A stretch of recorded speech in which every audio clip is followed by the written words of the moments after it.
Got it. Thank you. Got it. Thank you, Clay. Let's call the meeting to order. And Teresa, would you please call the roll? Yes. Ron. Here. Joycelyn. Gordon. Here. John. Here. Michael. Here. Lori. Yummy. Here. Brett. Here. Noel. Here. Rita.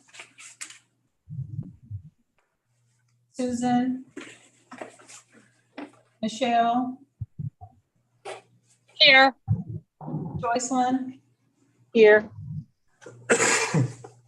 Okay, thank you. So everyone is here except for Lori and Rita. Okay, thank you. So, Welcome. no question, we have a quorum. Next matter I'd like to call for the approval of the consent agenda, which includes approval of the minutes and the report of expenses. So moved. Thank you. Second? I'll second it. Second. It's been moved and second that we approve the consent agenda. So all in favor, please state aye. Aye. Aye. Thank you. Any opposed or abstain? Okay, it's passed. The next matters are awards and recognition. Steve? Susan, Teresa, are you aware of any? No, I don't have it. I'll mention this. This is it's a little self-serving, but I'm going to mention it anyway. Reference use and user service division of ALA. So there are different divisions of ALA. PLA is a division of ALA. RUSA, the Reference and User Service Association of ALA, has invited me to present their president's program at the upcoming ALA. So, it'll be about our workplace wellness initiatives. Congratulations, good. Before we enter into the finance reports and a host of committee reports, I do want to mention that there's a lot of material here. So whatever protocols or Midwestern courtesies we want to have, we certainly can dismiss with them. If anyone wants to get out for refresh their coffee, water, whatever, by all means, take advantage of it because it's going to be a compact meeting.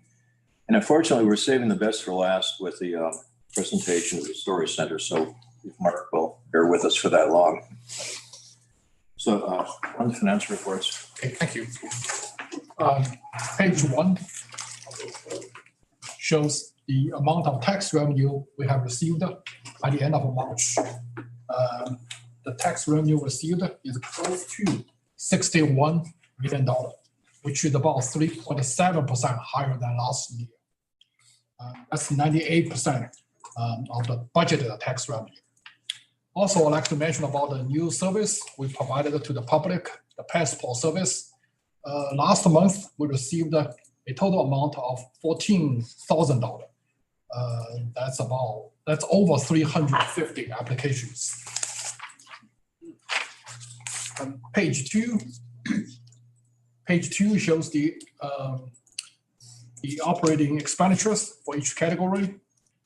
Payroll and benefits, that's over $23 million, 69% of the budget. Library materials, we spent close to $8.3 million, 68% of the budget. All other operational accounts is about $6.1 million, 57% of the budget.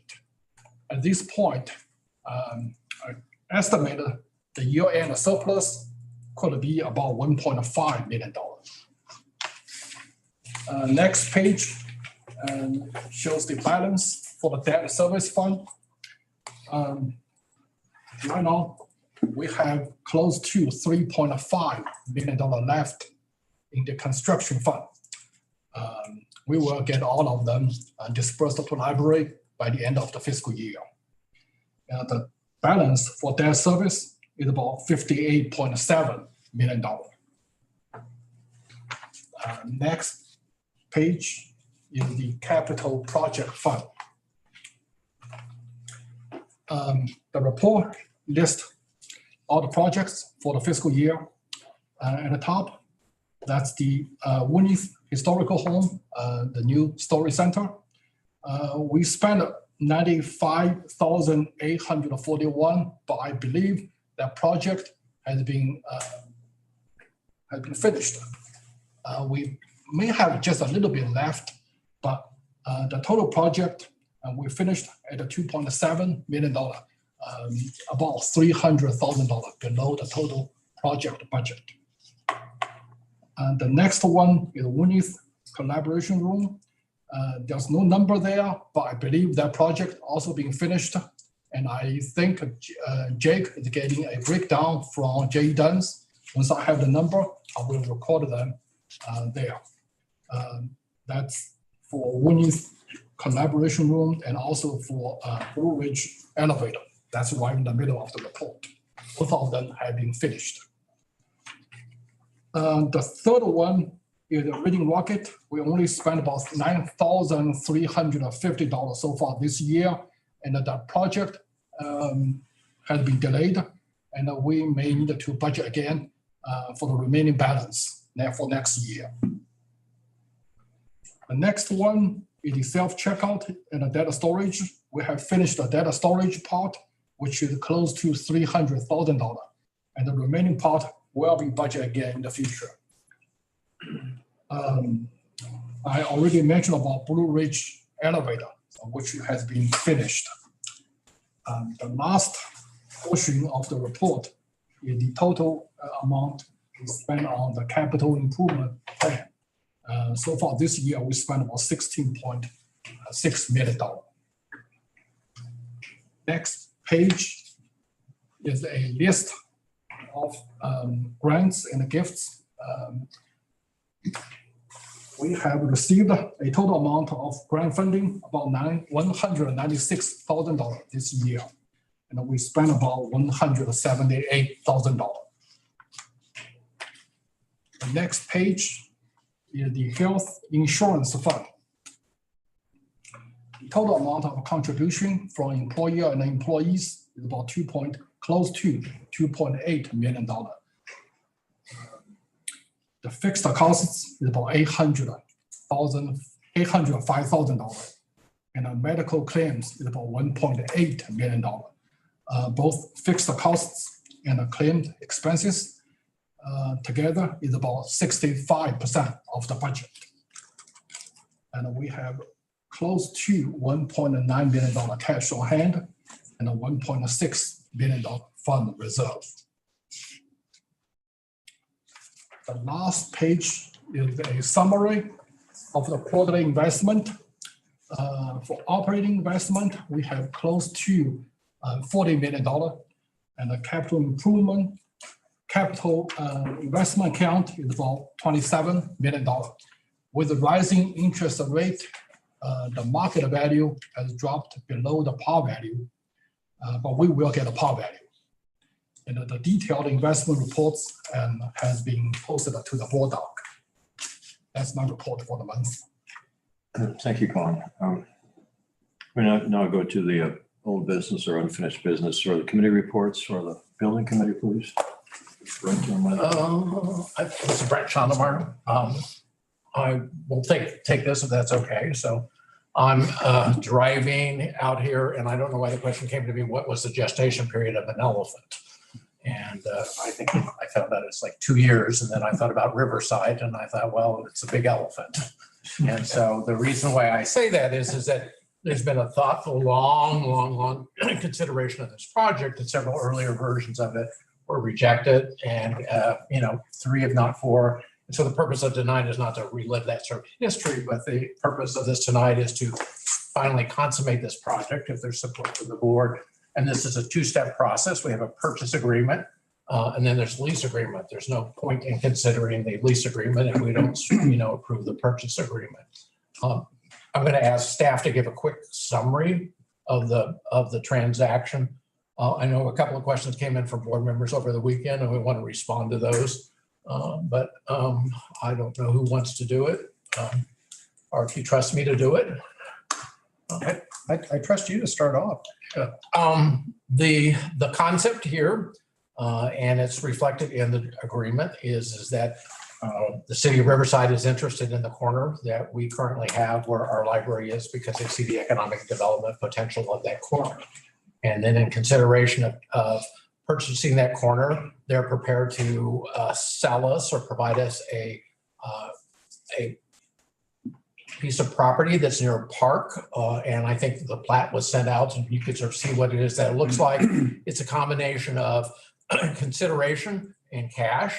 And both that is sort of reflected in there. And so it's $2 million contribution on the part of the city of Riverside. I think somebody from the city of Riverside is on here. So if I trip on any particular sort of point, the building committee considered this about a week ago. The building committee had considered this probably several different times, but last week we looked at the transaction and there was unanimous support of the agreement. We learned in the course of that is that Jake is not only a construction manager, but Jake has a very, very considerable background in contract management. And so asked staff to send that out. In some senses, you don't realize the skill and talent that's present in the room because it occurs outside of the room. And so that was an important thing for us to do. Our attorney has looked at it. The city's attorney is on the document, somebody from Spencer Fane, and I looked at him and he's a well-regarded, well-ranked attorney who practices in the real estate law. Mr. Gerbaugh is here with us. So there's a view or feeling is that the document has been, reviewed at some level of detail from the perspective of we're cooperative parties here. We're interested in a successful outcome. So we're not trying to intentionally trying to take advantage one over the other. They want to make sure that they secure their interest in their property, which would be our property. And then we want to make sure is that we secure our interest in the new property.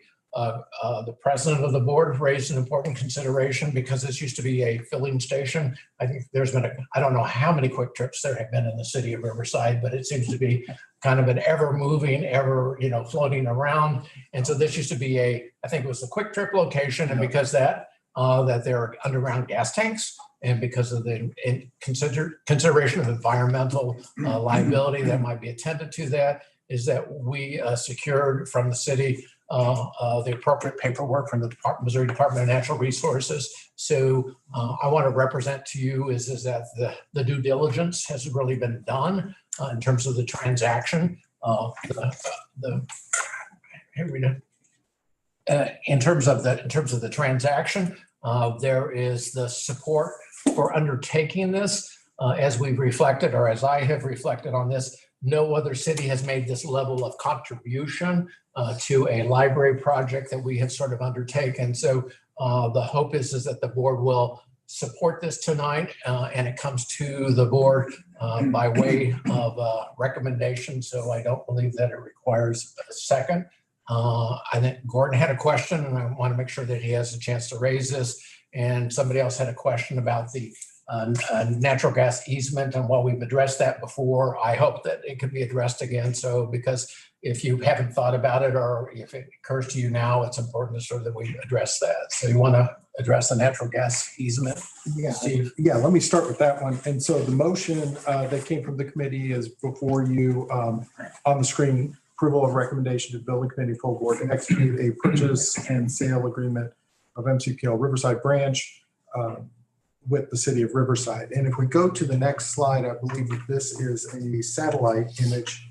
And you can kind of see that the property there's like a column that goes right through the middle of it. And that is that natural gas easement that was asked about. So in terms, just orientation, just to make sure people understand the existing Quick Trip, the current Quick Trip is to the left, the parking lot that you see there. This, and then we are just straight across. If we kept going straight up the top of the page, you would run into Quick Trip version 1.0 as well as the current Mid-Continent Library. The gas easement, gas line easement that's right there, by our construction, we would be constructing the building to the left of where that easement is. Over the easement and to the right would be where the parking is.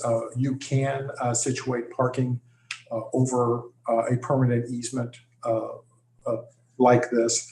And based on what our architects have told us, there is not only room for the existing building, but a little bit of expansion if that's what we needed to do with this sort of arrangement. So So yes, we've thought very much about the natural gas easement that's there, and we believe that we are building around it in a responsible way.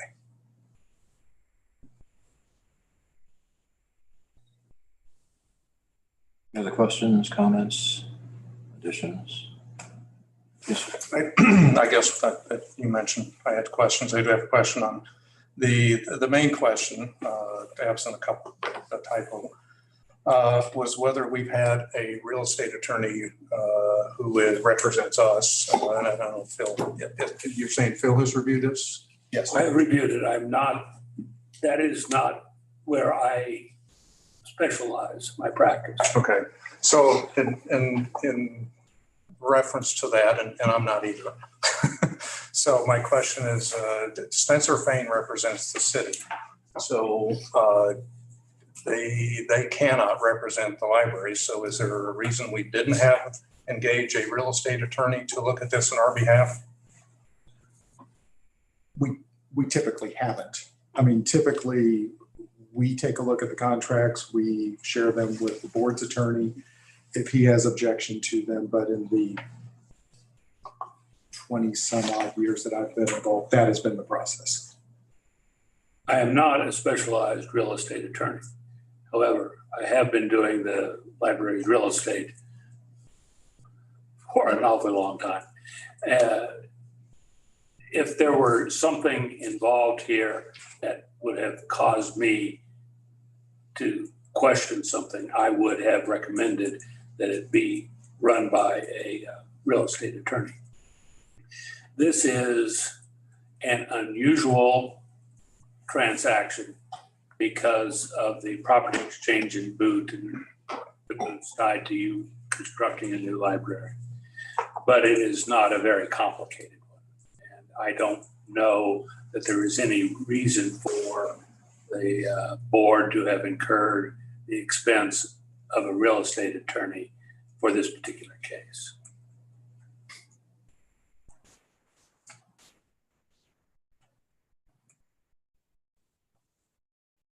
Any other comments, questions? Well, I just have to say that that I'm delighted that this has come together the way it's come together, because from the way it started out, I wouldn't have given it a chance over the last 5 years. Has it been? Is that Longer. Oh, is it longer? 2014. Time flies. And I won't go, again, I'm like the others, Brent, I don't want to go through the details of any of all the discussions that we've had and so forth, but there have been many. And the way this has turned out, it strikes me it's really good for us because we're doing what we really think is the best thing for Riverside, and Riverside feels like that's the case. And apparently Riverside also is very grateful to have us cooperating with their general plan for a better downtown and a more successful downtown and better development. And the library site is really a good one for them to produce that part of their planning that they've been working on for a long time. So I just wanted to just say that because we've been working on it so long, and I just think it's an incredible outcome, and I hope we do improve it. I'd just like to add too that with Jake's expertise, that was a part of this picture too. Him looking over everything that's been done, him spending quite a number of hours in looking over the contracts and everything else. Plus, there's a piece that he put together, kind of like a historical overview. It went back to the September 16th meeting. There was a whole slide presentation on the history of Riverside, and that's well worthwhile looking at it. But it was very detailed. Jake did a great job on that, and just given Jake's level of expertise in the area of looking over those kinds of things, his recommendation was the same as well. So I really appreciate having Jake to fall back on, just because he's very knowledgeable on all these areas, construction, costs, levels of quality, those kinds of things. So he's quite an expert. I'll just add that as well. Thank you. Any other questions, comments? Okay, let's call the vote. We have the reservation, we have the resolution on the board for the Riverside property acquisition as presented on the screen. So all in favor, please say aye. Aye. Any opposed? Aye. Any abstaining? I've got a question. I can't tell who said aye. Can we go through the names? You want to, Yeah, I can't. Teresa, why don't you do a roll call Okay, since we have so many people online? okay. Ron, Aye. Joycelyn, Aye.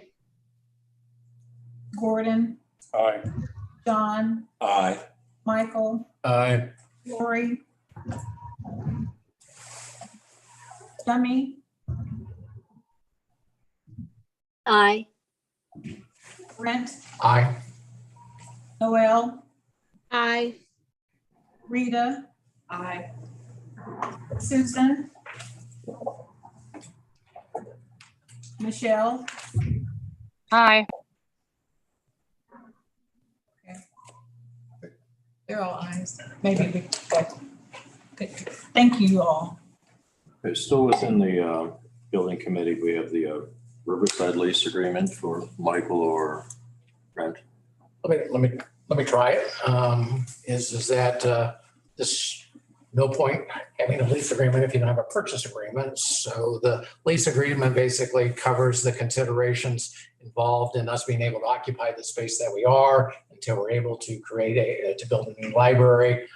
There is a 2-year period that begins, I think, when construction begins on our new site. So you can say, well, what happens if we get into it and we want to hit pause, or there's other reasons and considerations. So we trigger that when we start the construction, and the hope would be that, the plan would be that you would be able to complete the building within a 2-year period. The cost of this was $1 for 2 years. $1 per year. At the building committee meeting, I offered to pay the $2, to cover the lease, but that wasn't, you shouldn't vote one way or another based on my contribution to it. But in some ways, it reflects the kind of the favorable relationship that we have with the city of Riverside. So, I mean, the details are in there. It's a much more simpler agreement, but we would be ill-served if we voted for a purchase agreement and then didn't support the lease agreement. And I'd be happy to add just a little bit on this, is that, this was something that, again, we feel was very favorable. As Brent mentioned, we start the clock. So technically there's a time period before when we start the clock, and we haven't turned over. So, I mean, there could be 6 months in terms of design phase and all of that. And the clock still hasn't started. It's not until we actually start construction that the 2 years starts. And within that time period, there's some boilerplate language in the lease involving, with the city of Riverside being the owners, they have the right to come in and inspect the building. They have to give us 24 hours notice. All felt very doable based on previous experiences that we have with other leases that we have. The other thing, and this is where this is different from, for example, Boardwalk right now, where we had because of supply chain issues and other issues, we ended up with a situation where we had to move out of Boardwalk, but Green Hills isn't open yet. This most likely is not going to happen in this situation. First of all, Jake and J.E. Dunn and SDA have been building buildings within a 1-year period, and we have a 2-year window in order to build it. So I think that that's to our benefit. The other thing is that we don't move out of the building until our new building is ready. That's essentially part of the conditions. So there's not going to be a situation where we're going to have to figure out how do we move back in, because we won't move out until we're ready to move out. This is probably, I feel like this may be the most favorable lease that we've done. No offense to Mr. Ward in Green Valley or to the people I'm paying for, but this feels like this is going to be a good And should mention, Mr. Grubauer did review the lease as well. Thank you. Any other questions? I had questions on this, I don't know if they were addressed. My biggest concern was the financial exposure in that 2-year period, because the way the lease reads is we have to maintain the building. I don't know what their intent is, if they're going to demolish it when we're done, when we evacuate or vacate it. But if we're responsible for maintaining the building up until the end of the 2-year period or until the completion of the new one, then there's a financial exposure. And I think that has to be taken into consideration in the budget and the capital plan. So.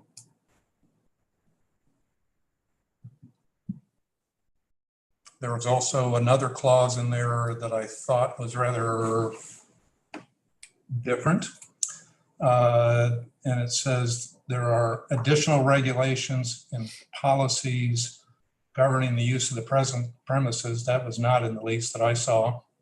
And it also said that there could be changes to those, that the city would advise us of those, which again, that would be a lease modification. I don't know, Phil, did you have that discussion with them about that? I do not. So I guess that I have a concern if the city passes an ordinance that changes what we have to do. Again, it probably becomes a cost issue, for the most part, but I typically don't see that, or at least I see where it's subject to a written agreement between the parties. And if I could recommend a change, I would recommend recommend that change be made.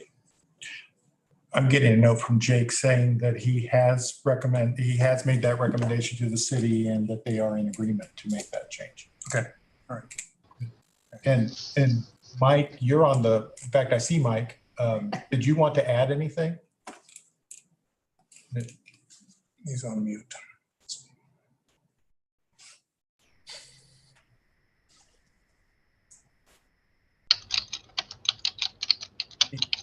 I think he's typing. Mike, Mike, this is Cody. We can hear you typing. Oh, yes. We've got your audio. You can feel free to just pipe up if you want. Yeah, I'll jump in if you don't mind on those concerns. Certainly, our primary concern about maintenance is the mowing and those types of things, the day-to-day activities. Our long-term intention is that the building will come down, so I don't. Works for the city of Riverside. Yeah, I think we lost him. I don't think we want to ask you to make any to the building or put. Am I out again? Yeah. You're freezing. We lost you and you came right back. So Okay. I think you were saying that your long-term, you were talking about your long-term use for the building. Correct. Our long-term use for the property is to demo the building, similar to what we did with the Quick Trip building, and position that ground for redevelopment along with the adjacent ground that the city already owns, which was Quick Trip number 2, as you talk about the various Quick Trips that have been in Riverside. So from that perspective, we're not going to ask you to put new HVAC in or something, like that, make major improvements to deal with some of those water issues that have been there. If you can limp it along for the time that you need to get your building built, then our city engineer is already planning on that building coming down when we take possession of it. As far as the potential for us adopting new ordinances that would impact your operations, the use of cultural, educational type facilities is allowed in every district that we have. We've never made a modification to that. It's mainly to say if there is any kind of ordinance that theoretically could impact you, that we would make sure that you were made aware of those. I can't think of an instance where that occurs. We just wanted to be very transparent in saying that we've had a great communication level with you in the past, and intend to continue that through this process and beyond. If I can, if you are concerned about maintenance and repairs, we could perhaps ask the city to give us a letter that it is their intention that it be demolished when it comes down, and that they are not looking for you to If that can be made part of the lease, I think that'd be great. put it in the lease. If I think the other thing, now that I've heard that, is I would recommend putting in an early vacate clause that says if something happens to the building, not that you're having an earthquake, but we are in a fault line. And if something significant happens to the building that impairs our ability to occupy it, I would like to see a clause that says we can vacate early without any penalty. Well, and again, it comes back to a cost issue of sure. They're going to tear down the building anyway, so why would we put money in to keep it open for 6 months? But I would say ultimately, the liability involved with reaching a lease is the loss of rent. And so if there were a fire, if there were something that rendered the building uninhabitable and you just decided to move out, then generally speaking, your liability would be, well, it's insured to begin with, so you would have that. But generally speaking, your liability would be Right. $2 in rental income. I thought there was a clause that said we had to operate for the full term. Well, if it becomes an impossibility, then that's you. I'm just asking that be in writing, that's all. I'm more than happy to, if the city will authorize their attorney to discuss it with me, we can work something out. All right. Other comments? We'd certainly, whether you approved it subject to those stipulations or said, let's go back and make sure we've got that one item taken care of or two items taken care of, we'd certainly work with you to make that happen. I'll just defer to Phil to get those addressed. Well, if the board, we can do it either way. If the board's willing to authorize the lease subject to those modifications, you can go ahead and do it tonight or bring it back on the agenda next month, whichever is the board's wish. My preference would be to proceed and That's what I'm going to do. and then we can see the modifications when they come back. Understand this is all subject to the approval of their board. They may go back and say, well, we decided not to do this now, so I, for reasons of expediency, not to be appreciate due diligence, would like to give them an opportunity to approve it. And if they balk at the things that we're asking of them, then we'll become aware of that and we can deal with that at our next meeting. This is a gratuitous aside, but if an earthquake happens, we'll have lots of bigger problems, and the building will have been demolished by itself, and they will have been spared some of the demolition costs. So I'd call the question. This is Yummy. I wanted to ask a question. Please. Yeah. Okay. Last at the building committee meeting, my question was, if we leave, if we are out of the temporary building, the leased building in a year, would we still be responsible for the lease? Now, of course, my concern is not the amount of the money. My concern was similar to what Gordon was saying, is the liability. And I believe that Brent's response to me was the lease, as soon as we vacate, the lease ends. So I wonder, is that the case? Or if that is not the case, could that be the case? Simply whenever we vacate, like our lease would be 2 years or whenever we vacate. That way we would not be liable for the building the entire 2 years. It has been a while since I've looked at the lease document. and I really can't answer that one off the top of my head. It seems to me like the lease was terminable when you moved into the new building. Yeah. But I'm not certain about that without rereading the document. Yeah, I think this is a simple fix. Yeah. At least based on the city's comments. It's kind of a just, crossing a T and dotting an I. Okay, Yeah. so does that make sense? Could it, wouldn't that Well, solve a lot of that's in essence problems? that's in essence one of the modifications is to allow an early vacate, and when we vacate, we're done, and the city takes over. This is Jake. We actually have it written, whether it's in the lease or in the sales agreement, that 90 days after occupation of the new building, the lease shall terminate. We will be done.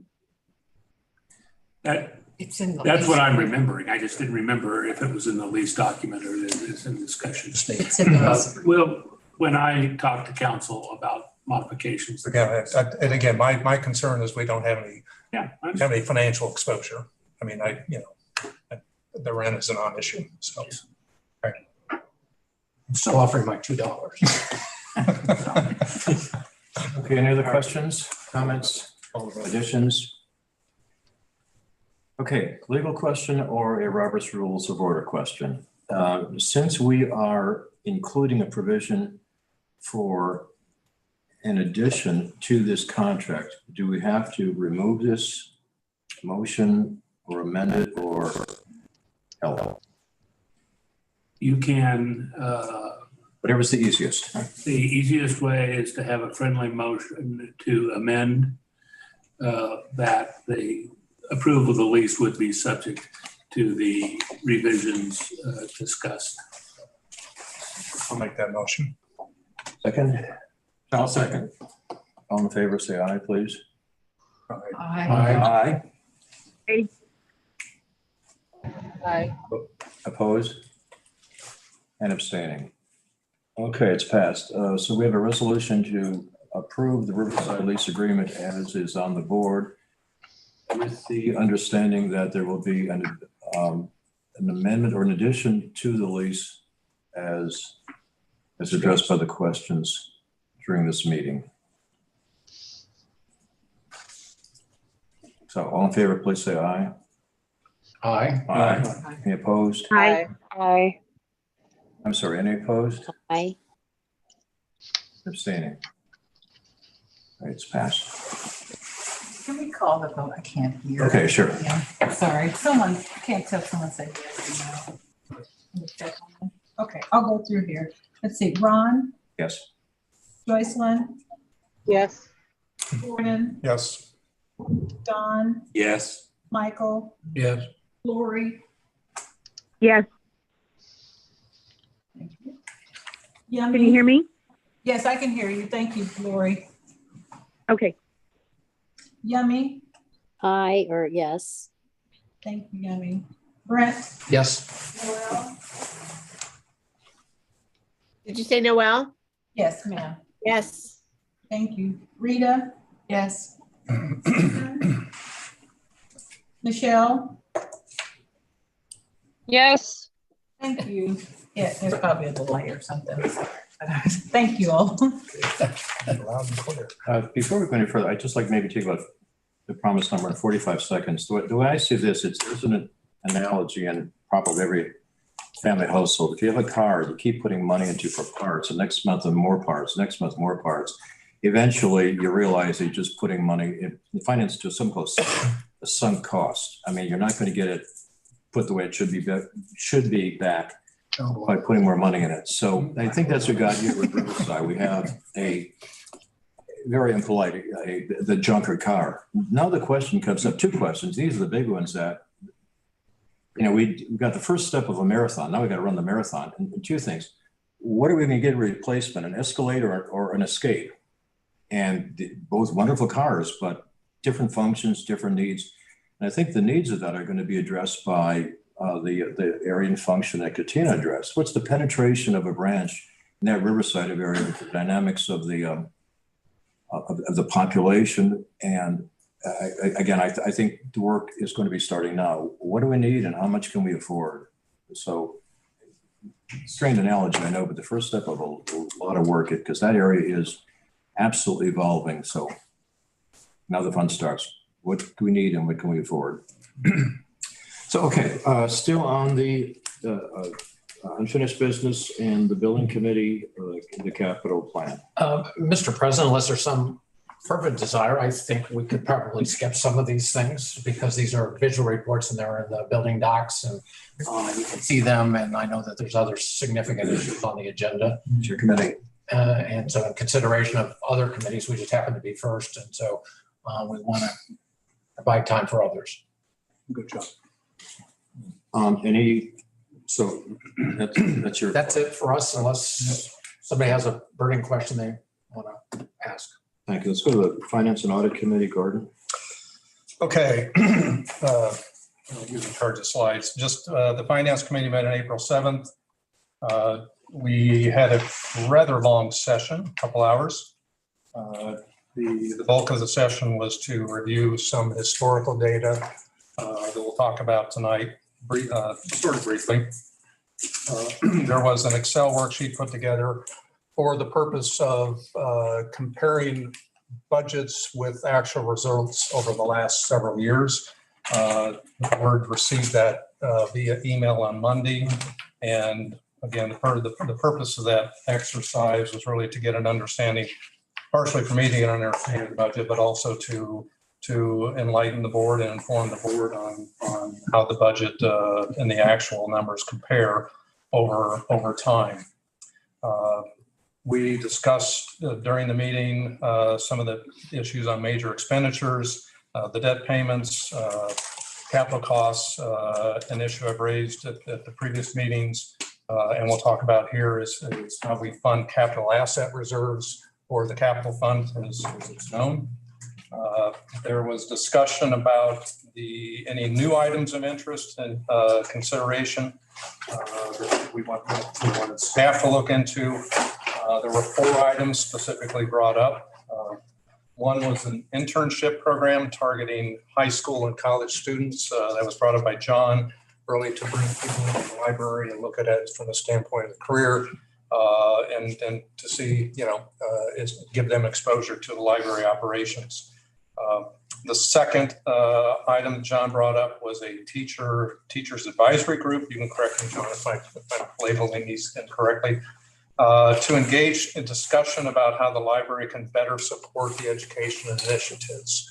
Both of those had a budget cost that John had put together. Obviously, that requires some staff work and evaluation, and whether those come into play part year, mid-year, full year, that's for the staff to do that work. Am I correct in that? Right. Yeah, I think we'll have more discussion about those issues at our next finance meeting.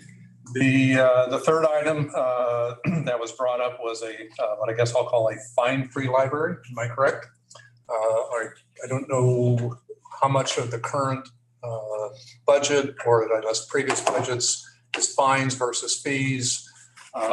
But anyway, fine-free means we eliminate the fines for books and late fees and late, I guess, some lost books as well. No, just overdue fines. Overdue So fines. replacements. So do we know what that number might be? It's about 200,000 right now, is it, Ron? For overdue? 250. Yes, about 200,000. All right. Final fees, yeah, the monthly is about 20,000. About 20,000 a month, so, Okay. yeah. And then the last item that was brought up was Joycelyn wanted to expand the Forever Books program that I think we learned about last meeting. Yes, yeah. So, right. So I didn't intend to go through those in detail. Unless there are some questions. We also talked about the revenue estimate, which Stephen Kahn will go over later. The other item that was on the agenda was the procedures revisions resulting from the ACH fraud. We didn't get that until the meeting, so that has been deferred to a future meeting. So we're not going to talk about that tonight. Okay, we did go over a number of what I guess I'll call historical charts, and Cody, is that correct? Yeah, Cody put up the first one, which is the assessed values and levy chart. Yeah, one more, Cody. No? Keep going. There, right there. Okay. So this is just a history of, again, these were presented to finance. And I've had some discussions since our meeting to try and get a little more information, but give you an idea of what's happened over time in terms of assessed values. You see in 2017, where the new levy, the Prop L levy took effect. The previous levy was 32 cents. Really not a lot of change in the aggregate in terms of the assessed values. You'd almost look at Jackson County as flat for several years there. What I've since learned is happening is that I have the agency, or this label corrected, the Missouri State Tax Commission has started to put pressure on the counties to get their valuation aggregate. I'm going to say closer to market value, whatever market value is. I'm a little concerned with market value because you get bubbles and you can have houses go up in price and then they come back down, like happened 15 years ago. So you can see where that started. It looks like it started in 17. 2019 had a fairly significant jump. And again, you'll see that in 2021. So Cody, if you go to the next page, I did this on a county basis. And again, I'm not going to go through each one, but you see the top one is Jackson, the second one is Clay, third one down is Platte, and then the bottom chart is the aggregate. Again, you can see the step ups from 17, 19, and 21 were not, the county population and the county housing units are growing at about 1% or slightly less. So a lot of those changes are due to valuation, to reassessments on the values. I'm obviously more familiar with Platte. That's been done. I can't tell you the other two counties, what's happening there, but that's what it appears to be happening. So we're seeing the effect of that. Theoretically, if you raise the level of the water in the bathtub, it doesn't impact anybody because the levy would be adjusted. The reality is it's affecting taxes. And again, because you have three counties, not everybody may be doing the same thing in terms of how the assessors are handling it. So one county could be impacted where another one, one county could be seeing increases where another one could be flat. In terms of the revenue dollars, you see where and I have these numbers here in front of me. I think. The revenue increases coming off of Prop L, you can see from 16 to 20, what I'll call the 22, which is really an estimate. Everyone is up about the high 40s, the average in aggregate, it's up about 47% over what 2016 was. So it's a combination of new construction, some assessment value changes, and the levy increase over that time period. There are some specifics on the levy we talked about last time. I'm going to skip that just for the sake of time. But the one piece, there's mechanics to the levy rate that Quan has. It's a state formula. He's projecting that the levy will stay flat for the 22 year, mainly because this is a non-assessment year. So you don't expect much change or much growth going on. 23 could look totally different. The other thing from the document that Steve forwarded to me, I'd asked a question last meeting about what happens when you choose a levy as opposed to letting the formula do it. And based on what I read, it's not a permanent lock. It's a 2-year lock. So I could be wrong, but that's the way I read it. Is that right, Quan? Yes, after 2 years, you can recalculate. Right. Yeah. Right. So if the board opted at some point to say we're going to pick the number as opposed to following the formula that the state provides, then it would lock you in for 2 years under that levy rate.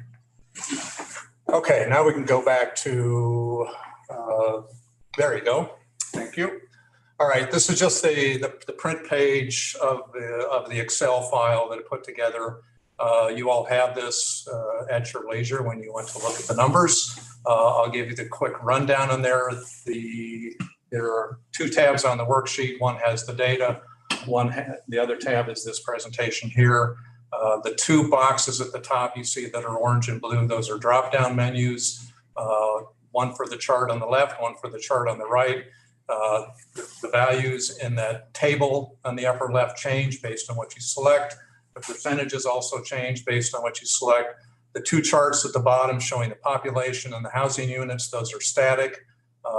I have adjusted those based on what Steve and Quan have given me, which is 67% of Jackson County and 94% of Clay County being within the district. So I think we went over the finance committee. I wasn't aware of that or didn't have those percentages. So that's been the only change. I added a few other lines in there since the finance committee meeting, but other than that, the file is largely the same. So the purpose again of that was to show how things how things are budgeted relative to what happens on an actual basis, to see where there's spread.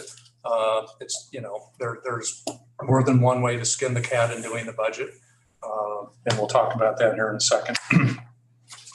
So one of the issues that one of the questions that I've raised in this process was how we fund the capital reserves. And historically, what I'll call the capital asset buildings, which is the buildings and the property. And historically, that has been done with the excess from operations. The alternative approach is to fund that on the front end out of revenues and build that based on what's called a reserve plan, which is an estimate of what your capital needs are over a time period.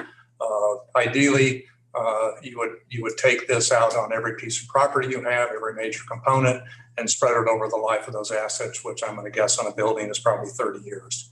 So you're going to come up with some calculation that says your capital commitment over time is going to be X dollars. Obviously, year to year, that changes based on what's happening, what you've done, etc. But we have over 600,000. Right, Quan? Over 600,000 was square feet. Yeah, that's right. Yeah, Over 600,000 square feet of physical space. 175. 675,000. So, that's a significant commitment over time to maintain those assets. So you would, you do that in conjunction with the operating budget, setting aside the money. I guess coming back to the alternatives of, do you wait until the end of the year to find out what you have available because you didn't spend it, or do you plan that as part of the budgeting process to say we're going to set aside those funds on the very front end of the year, and then our operating budget is synced up probably a little tighter than what it historically has been. And those are kind of a couple questions I'd like to get some feedback for the finance committee and how it approaches its next 30 days of evaluating the budget that's going to be presented. So, I guess my question is, should we be funding or how do you want to approach this? Do you want to continue what we've been doing, which is again funding from excess out of operations, or do we want to take some sort of a number and it would be a calculation of some sort? There's more than one way to do that. Things like as simple as I'm going to pick a number. Second is a percent of revenues. You could do some number on a per square foot basis and set that aside. But I say that just to get things kicked off. Okay. Again, the intent would be over time you build a reserve plan and you actually fine tune that over the course of a few years, and then you got pretty solid numbers you can work with on a forward basis. So I put that out for discussion. In terms of the budget,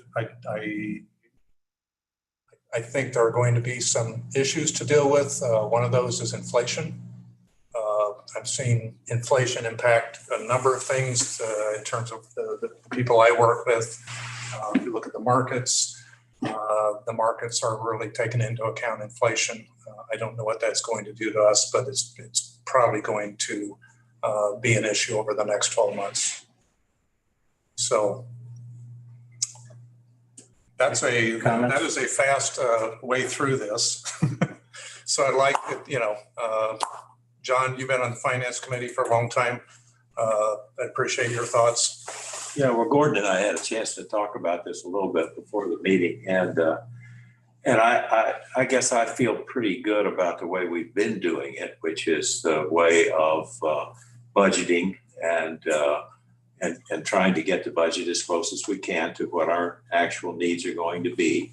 But we don't really know, as you pointed out a couple of times, we don't really know right now what we're going to be spending for modifications, for maintenance on the new properties. We are working on that. My understanding was that staff is working on to polish that down. We have an estimate now, but the estimate is just that. It's a kind of a rough estimate. And I think you pointed that out, Gordon, yeah, that it was. And so I'd feel better if we were going to budget an amount. I'd rather try to budget an amount that we know more about. Otherwise, I think it gives us a lot of flexibility if we sort of wait and see what's going to happen and do what we've done in the past, which is to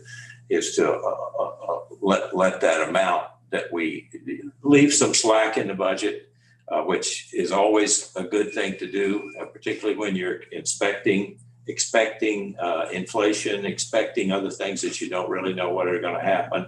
Leave enough slack so that you can have something to use toward the end of the budget period that's not a fixed piece, but something that relates to what's actually happened during that period of time. So I feel pretty good about that. But you make another point, a good point, and I think that it deserves a lot of discussion at in the committee, and I hope we'll have that. And again, just because we had this discussion, you don't have to have a hard number. I think my concern is that within the capital plan, you have really what I'll call maybe two major components. You have the construction costs that you have on your list there that have to get done, how much is set aside for that, and then how much do you have otherwise dedicated to specific projects over the next few years. My concern is waiting 12 months to figure out what that number is, and then hoping we have something left over. My preference is to set that money aside on the front end. I like the idea of engaging the input from Jake or somebody that actually works and is very familiar with the structural, the components of the buildings, to determine what are the life of the various elements of the buildings, carpeting, even landscaping, and have reasonable anticipations and estimates of what the cost is going to be. And once we have that, establish actual reserve, because then we got a dollar amount that somebody like Jake, as Michael mentioned, has absolute sterling credentials. So we know this is what is going to be we're facing down the road. Of course, subject to inflation and other factors. And then when the times arise and we'll have these needs for expenses, we have the cash there. I think there's a structure that would be helpful for basic management. And there's an analogy, a very loose one, but in defined benefit plans, the actuaries determine how much you're going to need down the road for somebody who's going to be retiring in 5 years, 10 years, whatever the population of the employee base is, and start funding now. Not that you're going to make the pension payment right now, but you're going to be making it later on. When it comes later on, it's going to be a monster size amount. So anticipate that with as much reasonable accuracy as you can and put the money for that, because the expense is going to be there. So I guess you're adding something else. If we go that way, we're going to be putting something else on Jake's plate. Mm-hmm. Yeah, as I understand, is that the staff is, with Jake leading it, is actually working on that very thing that you mentioned, is to hone that down to a more real number. I mean, I'm pretty happy with the estimates that we do. Okay, But you know, you're talking about a next step up, and I think that's good. Yeah, John, absolutely. Jake's going to come up with the number, and they would say, okay, we know we have to spend that number for new sodding at half dozen sites. Well, once we know that number, let's start saving up for it. So when the time comes that we have a fortune for landscaping, it's not going to clobber us from that year's budget. I'm just pleased it's saving her a rainy day. Yeah. I'm pleased you include landscaping as these. That's right. I'm like that about the roof. Any other comments?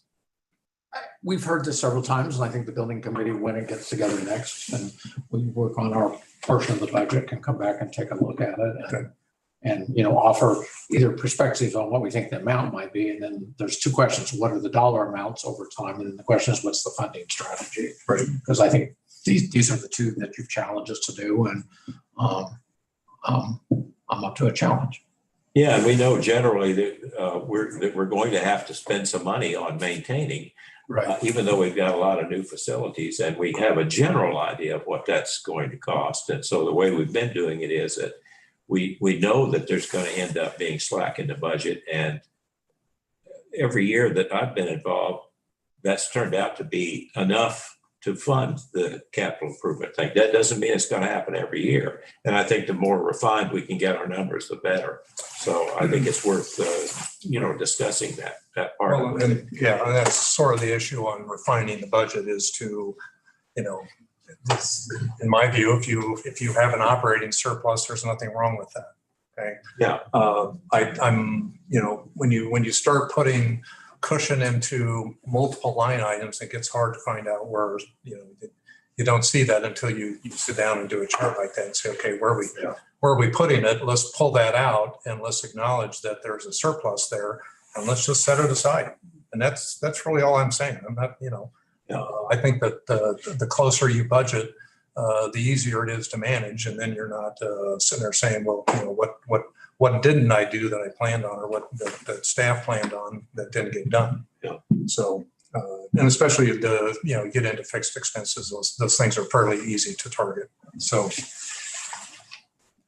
any other comments, questions?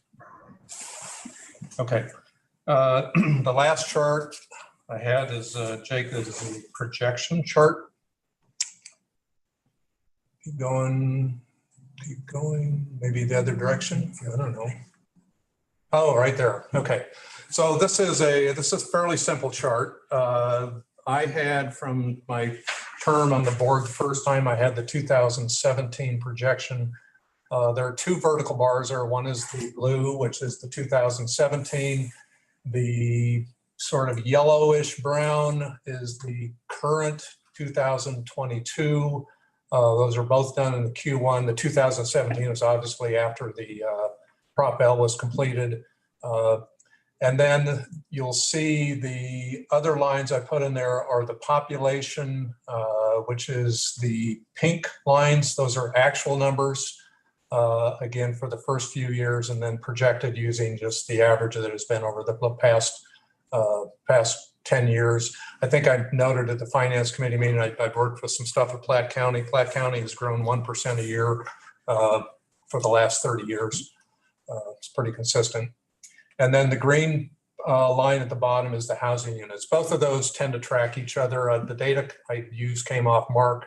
Again, it was adjusted for the percentages we talked about earlier. That blue line is the registered borrowers I took out of the audit report. So I think the point I'm just putting up here to illustrate is that, again, going back to some of the charts we talked about earlier, where you have increased values in properties, increased values of assets, and the impact of those over time, you're seeing a trend change in terms of what the revenue projection is. And so I'm not suggesting we change anything this year. It's kind of a question, it'd be a question for the board as to what that trend should be on a long-term basis. And again, the projection model that's here is pretty simple.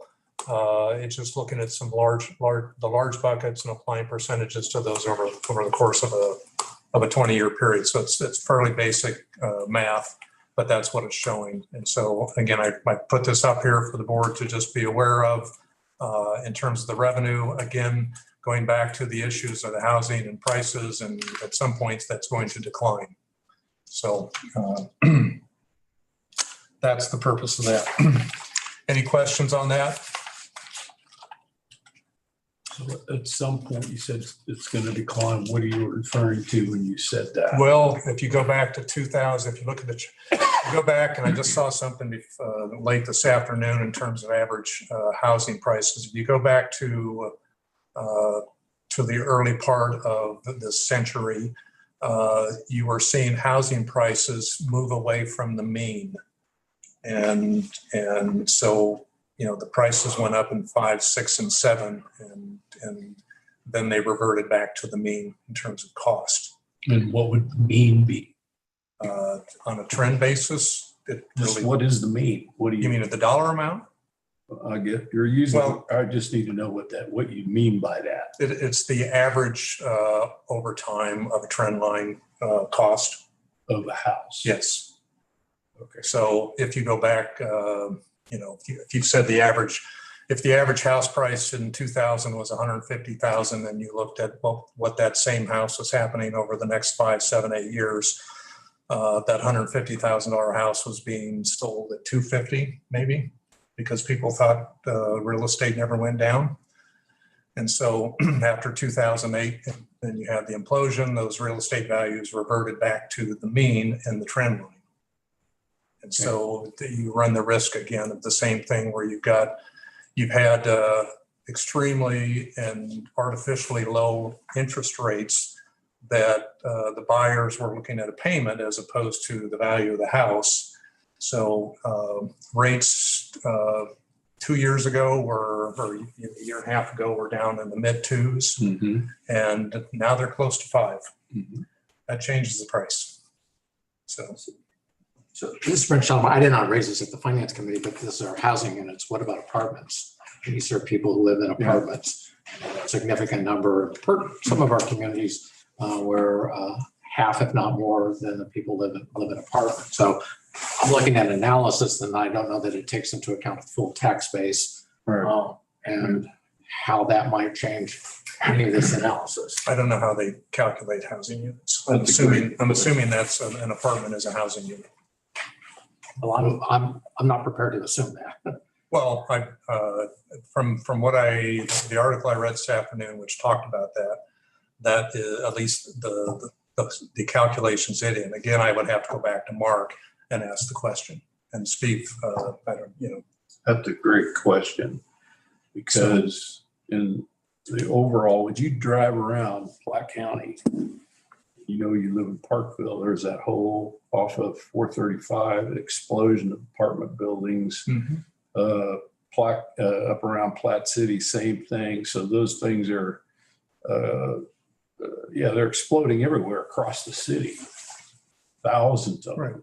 And so it's an interesting question. How do you include that in all of the tax equations? It may be in there and it may not be in there. I don't know why. I mean, this isn't housing. What they call a housing unit is a living unit.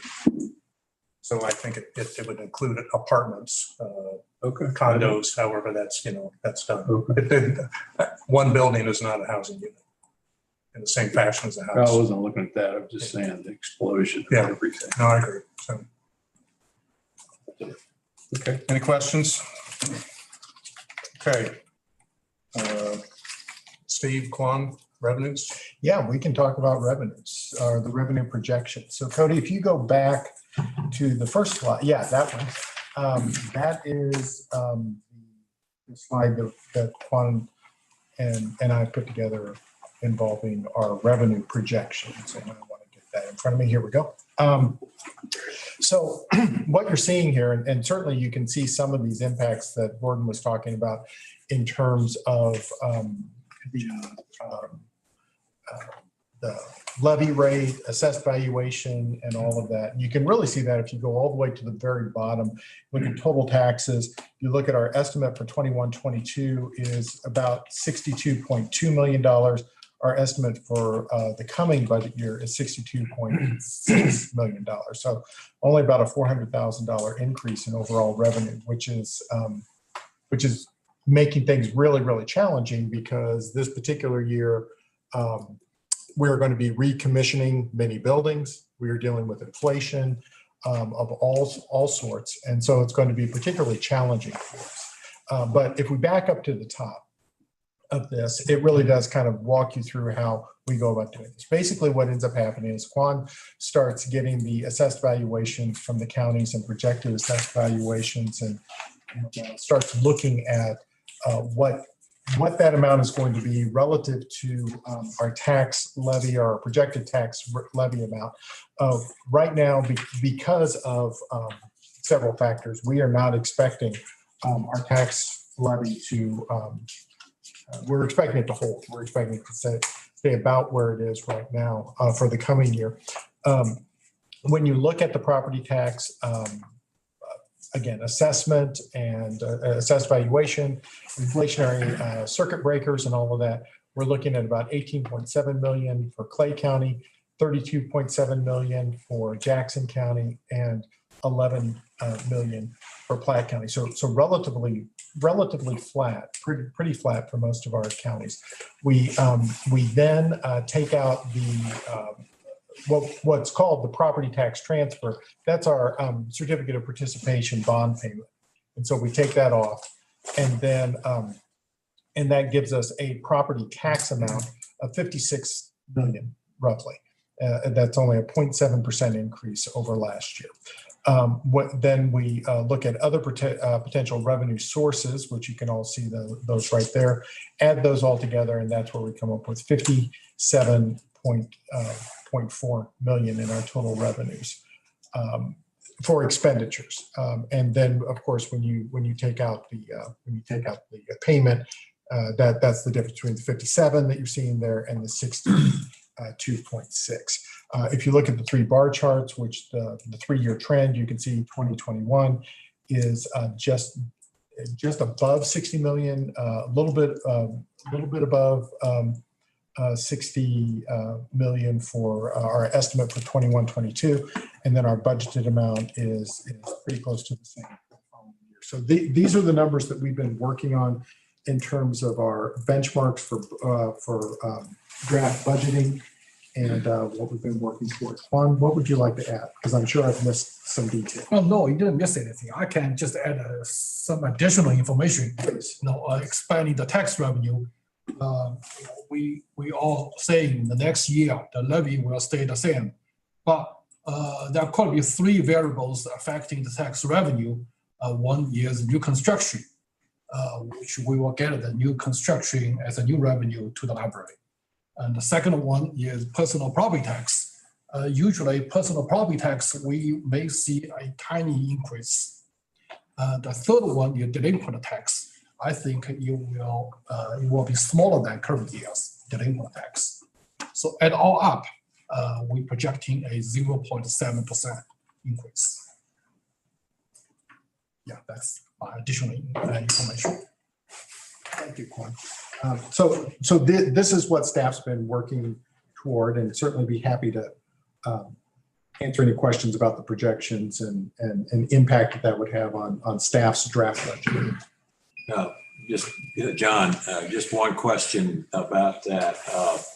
And I can't recall how this is handled, and I know you have probably done this, but there, as we know, local governments are pretty good at waiving taxes to get development. And there are lots of laws in the state that allow them to do that, certain percentages that they might want to waive in order to attract the developer. And have we estimated what that will be? I mean, some of that's known and some of it's unknown. Yeah, the new construction is after those TIFs. Yeah, Probably around 2% of the total assessment. so that's what you put in. It's about 1 to 2% will be waived by the, No, we will receive that as new construction after TIFs, okay. subtracting all the TIFs. Oh, but after the TIFs. Yes. But during the year, we will lose the revenue. The 2% subtracting all those TIF Okay. exemptions. All right, and then what about payments in lieu of taxes? That's hard to project because it varies so much year over year. Yeah, so, but we've struggled to try to get ourselves in a position where we can negotiate for payments in lieu of taxes where it's warranted. And so that is a revenue that, is there, but we really can't count on it because there's no way to estimate it right Is it now. material? Yeah. I mean, what dollar amount are you talking about? Don't know. If you look at the annual comprehensive financial report, the footnote talk about all the tax abatements. Based on, it's not 100% correct based on the information we can get from each county. It's about, I believe it's around $3 million a year, but that number could be. That we receive from that? No, Abated. It's diverted. We wait, okay. Yeah. Okay. Yeah. But it is, as Quan was saying, that isn't in the comprehensive annual report. It is hard to, sometimes it's hard to capture the full abatements where they take it completely off the tax rolls, as opposed to a TIF, which they actually pay the taxes, then it gets diverted away. Those are easier for us to see and easier for them to report, so. But hopefully, during the course of the year, there will be some abatements that we think are partially justified, but we feel that the library should be partially compensated also by payments in lieu of taxes. And hopefully we'll negotiate that way as the year goes along, and that there will be some payments in lieu of taxes that will be made as a result of our efforts. And that has happened in the past. And I don't know that you could probably do a chart and show how many abatements there were and how many payments in lieu of taxes were received as a part of those abatements to reduce those abatements insofar as our revenue is concerned.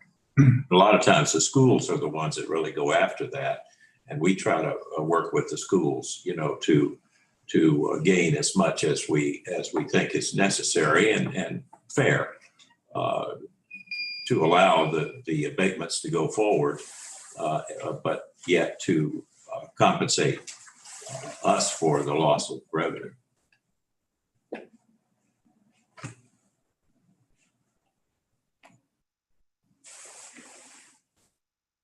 So I have.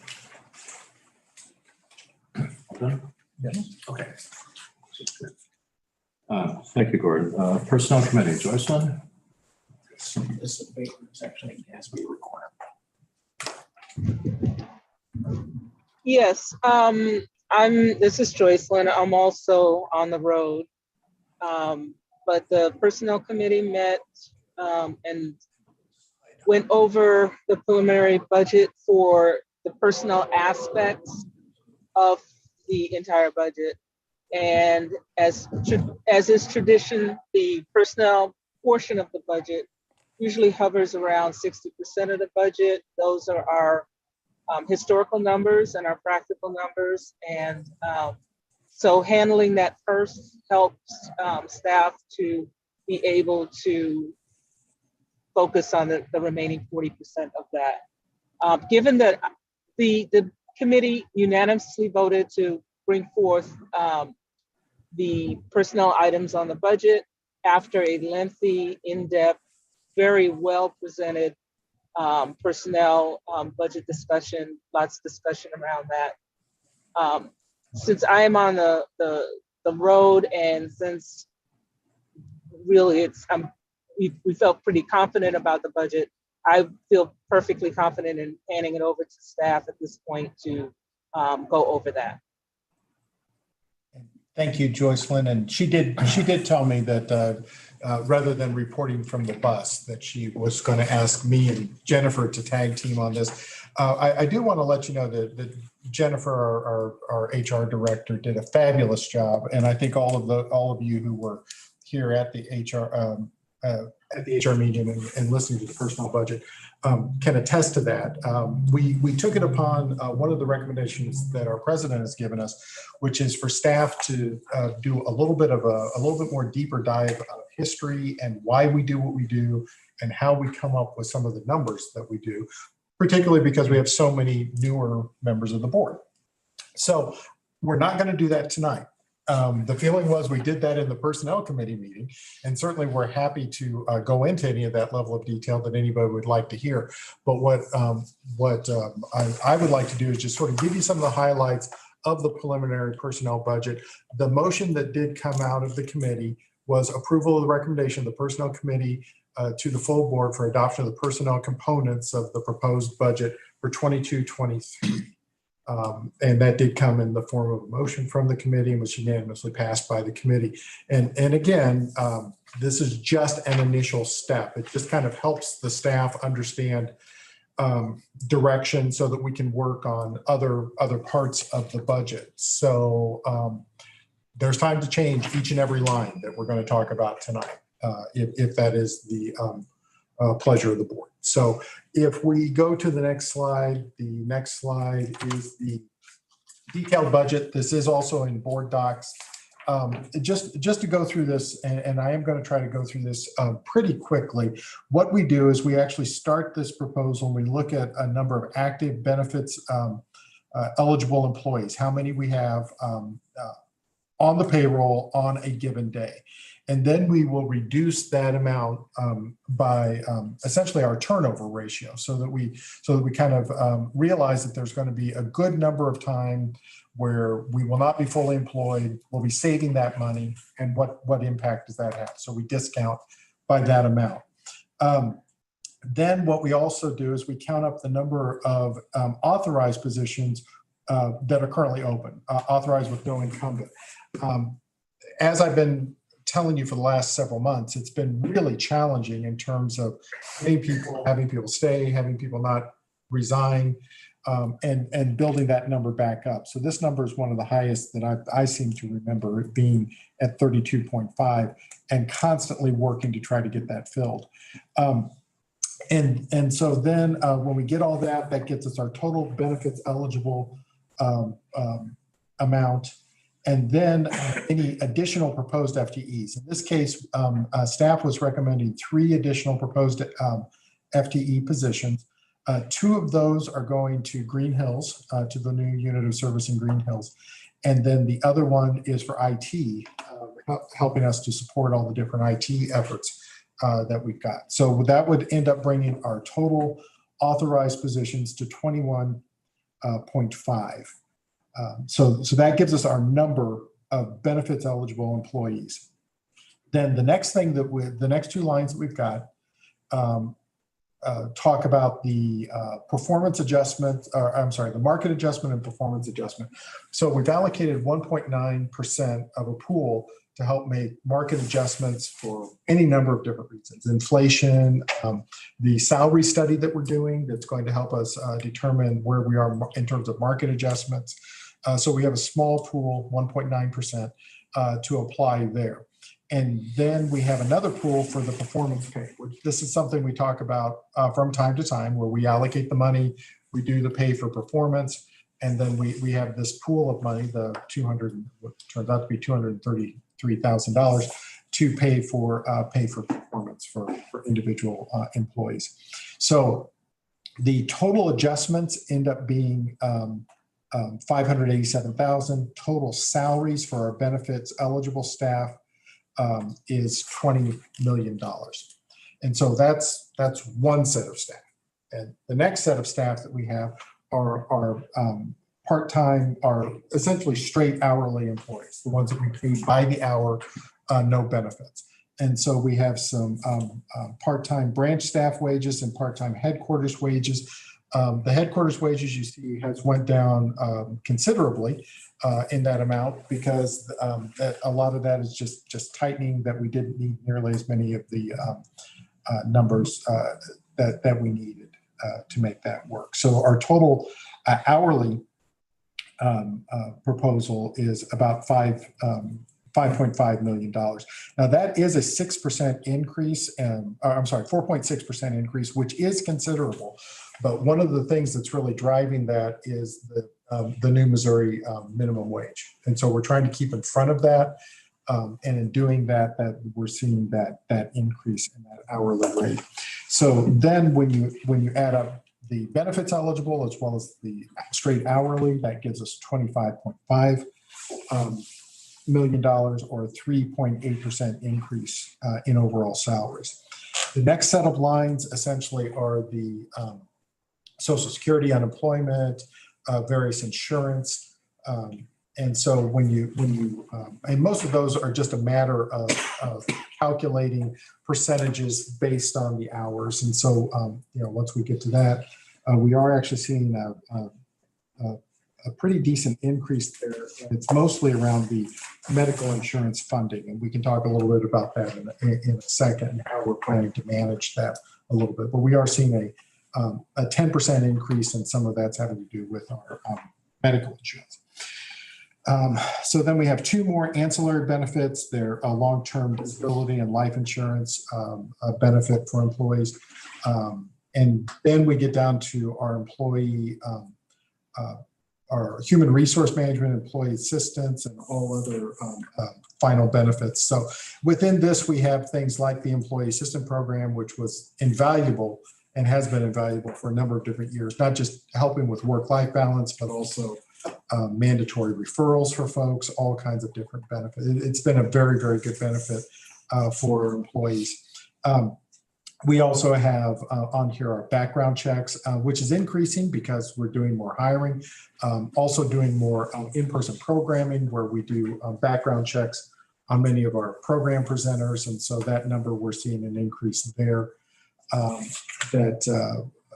mandatory compliance training, that's things like, making sure that our staff understand discriminatory practices and not practicing them in the workplace. But what I tend to refer to as affirmative defense training, so that when you do have a wrongful termination, and usually the second question they ask you is, did your employees have a reasonable expectation of realizing what they did was wrong? We can say yes, because we've done the training every year. We, as well as all kinds of advertising, employee recognition program, the ADAAA and workplace safety and accommodation. These are opportunities for us to help people make changes in their workplaces so that we don't wind up with carpal tunnel issues, things like that, or other sorts of discriminatory issues. So you get all the way down to the bottom. The bottom number is $3,400,000, $3.4 million, up 3% from the year before. But if you remember from the last report where we were talking about revenues, our revenue projections, 57.3. This number comes in at 60.03 or $17,000 above the 60% target that we shoot for in terms of our personnel budget. And so with that said, like I said, we went into great detail in the personnel committee meeting, going into each line, how each line is calculated, how it's used. I think it was a very productive meeting. But this was the proposal that was passed by the personnel committee. Jennifer, is there anything at this point you would like to add? It's 34.4 million and not 3.4 million. What I said. You said 3.4 million. I'm like, thank you. Thank you. Yeah, we're going to feel. I'm getting a lot of trouble. But yeah. Okay, so thank you. Nothing else. Unless are there questions to answer? Okay. Yeah. So, Ron, let's do that. Yeah. Questions, comments? Jennifer's here. Take advantage of it.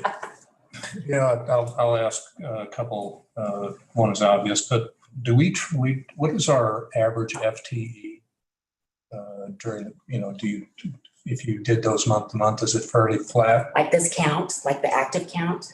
Well, no, when I say FTE, so if you added your full-time and your part-time, and you did full-time equivalent calculation, how many people? Yeah, it actually, I mean. Is it fairly stable? It's difficult to speak to stability post-COVID. So, I mean, it was a certain level pre-COVID.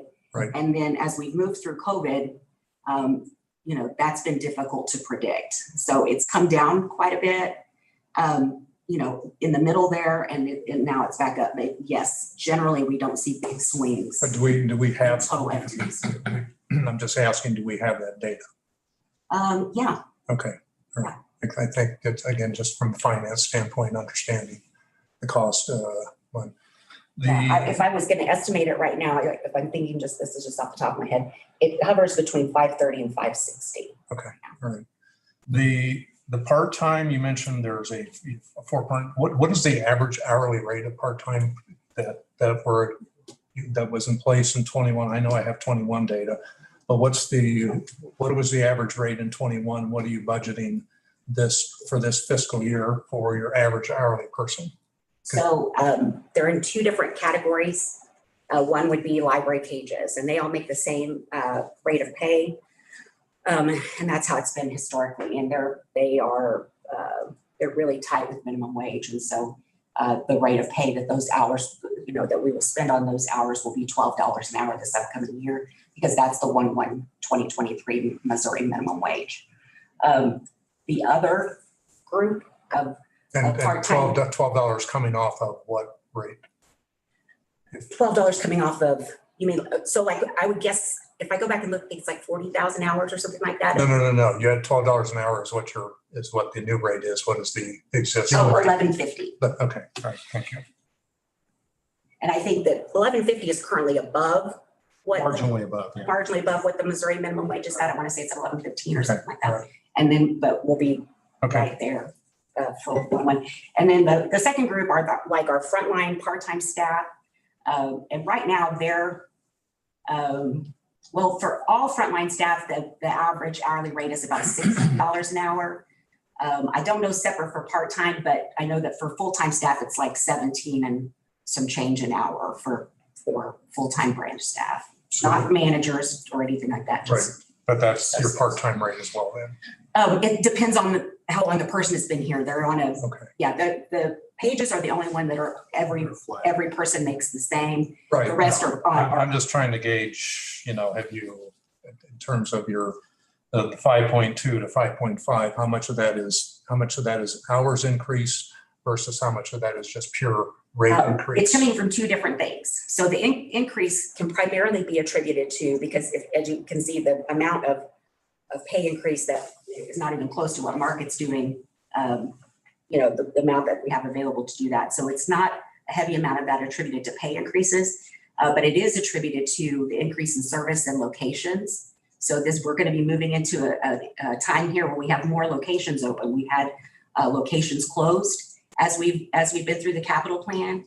And so we need to make sure that we've got the staff to staff all the locations that will be open in this upcoming year. So let me sure. Do you have enough in here for from the rate standpoint? Because you were talking about turnover, unable to, so do you have an adequate pay scale in here to hire the people you need on a part-time basis without benefits? That's a hard critical issue. That's a hard question because it's again, I've been doing HR since the 90s. So in the late 90s, when I was hiring for frontline retail staff, it was really difficult then. And this is way harder now. It's a whole other ball of wax. So it's difficult to predict. We are right in the middle of literally this week getting our first market rates for a compensation analysis, a market compensation analysis. Mm-hmm. So we want to use that data since the last one we did was in 2016. Is this amount sufficient to make a huge, we're not going to get to Hobby Lobby $18 an hour. We're not going to, there's no way for us to make that kind of jump. And I wouldn't recommend making that kind of jump because I feel like that would be an overcorrection. But the way we will do it will be tied to the data that we get from this market compensation. Okay, all right. And there's some good news about some of the preliminary that we're getting. You were telling us that we're looking like we're in the 90s compa ratio. Yeah. So in a big picture. Yeah. So above, a little bit above. Yeah. Yeah. So like 25 benchmark positions that we've used before, based on the average pay for the folks, the incumbent folks in those positions, versus the 50 percentile in the market, those market rates, we're at about a 94.4, which is, yeah, we're in a really good place overall. So there's places that need to be more work and places that really don't need any work at all. So the other question I had was on the third line in, which is the authorized but no incumbent. So are those positions that are normally, because I see you had a budget last year, 1.5, the number here is a little bit less, but are those positions, are they filled, or is that just normal flow of vacant positions because that's how the business operates? It's the second thing. Or the latter. Yeah, it's, okay, I mean, I would say probably 28 of those positions are in some point of the hiring process right now. The difference between last year and this year is we did have, and that's one thing, we did have 43 point something positions unfilled at this time last year. But that was coming, because we had been in. That was coming off a hiring freeze. Yeah, because we had been in a partial hiring freeze because of COVID. And so we did have more unfilled positions at this time last year. Also, I'm running that estimate quite a bit tighter than previously. So it's not based on an average salary. It's based on what the projected salaries would be for those specific 32.5 positions that were currently unfilled at the time that this. Okay. Well, again, I'm just trying to understand, because that equates to about 42,000 per person there. So if they're unfilled, I mean, are you expecting those to be filled? Yeah. On July 1? Yeah, well, they should be, yeah. I mean, we're at this stage, there'll be other ones that are not filled. So that's where, previously there was, for lack of a better word, it was into the current salaries line at the very top. We were taking a percentage reduction for turnover. So taking the report and then reducing it by a couple percent. Instead of doing that this year, I'm running it tighter. Actual data for how many positions that we expect to be vacated throughout the year, how long we expect them to be vacated, and the average salary during that time. So that's 700 some odd thousand reduction that came off of that. It's like on line 2.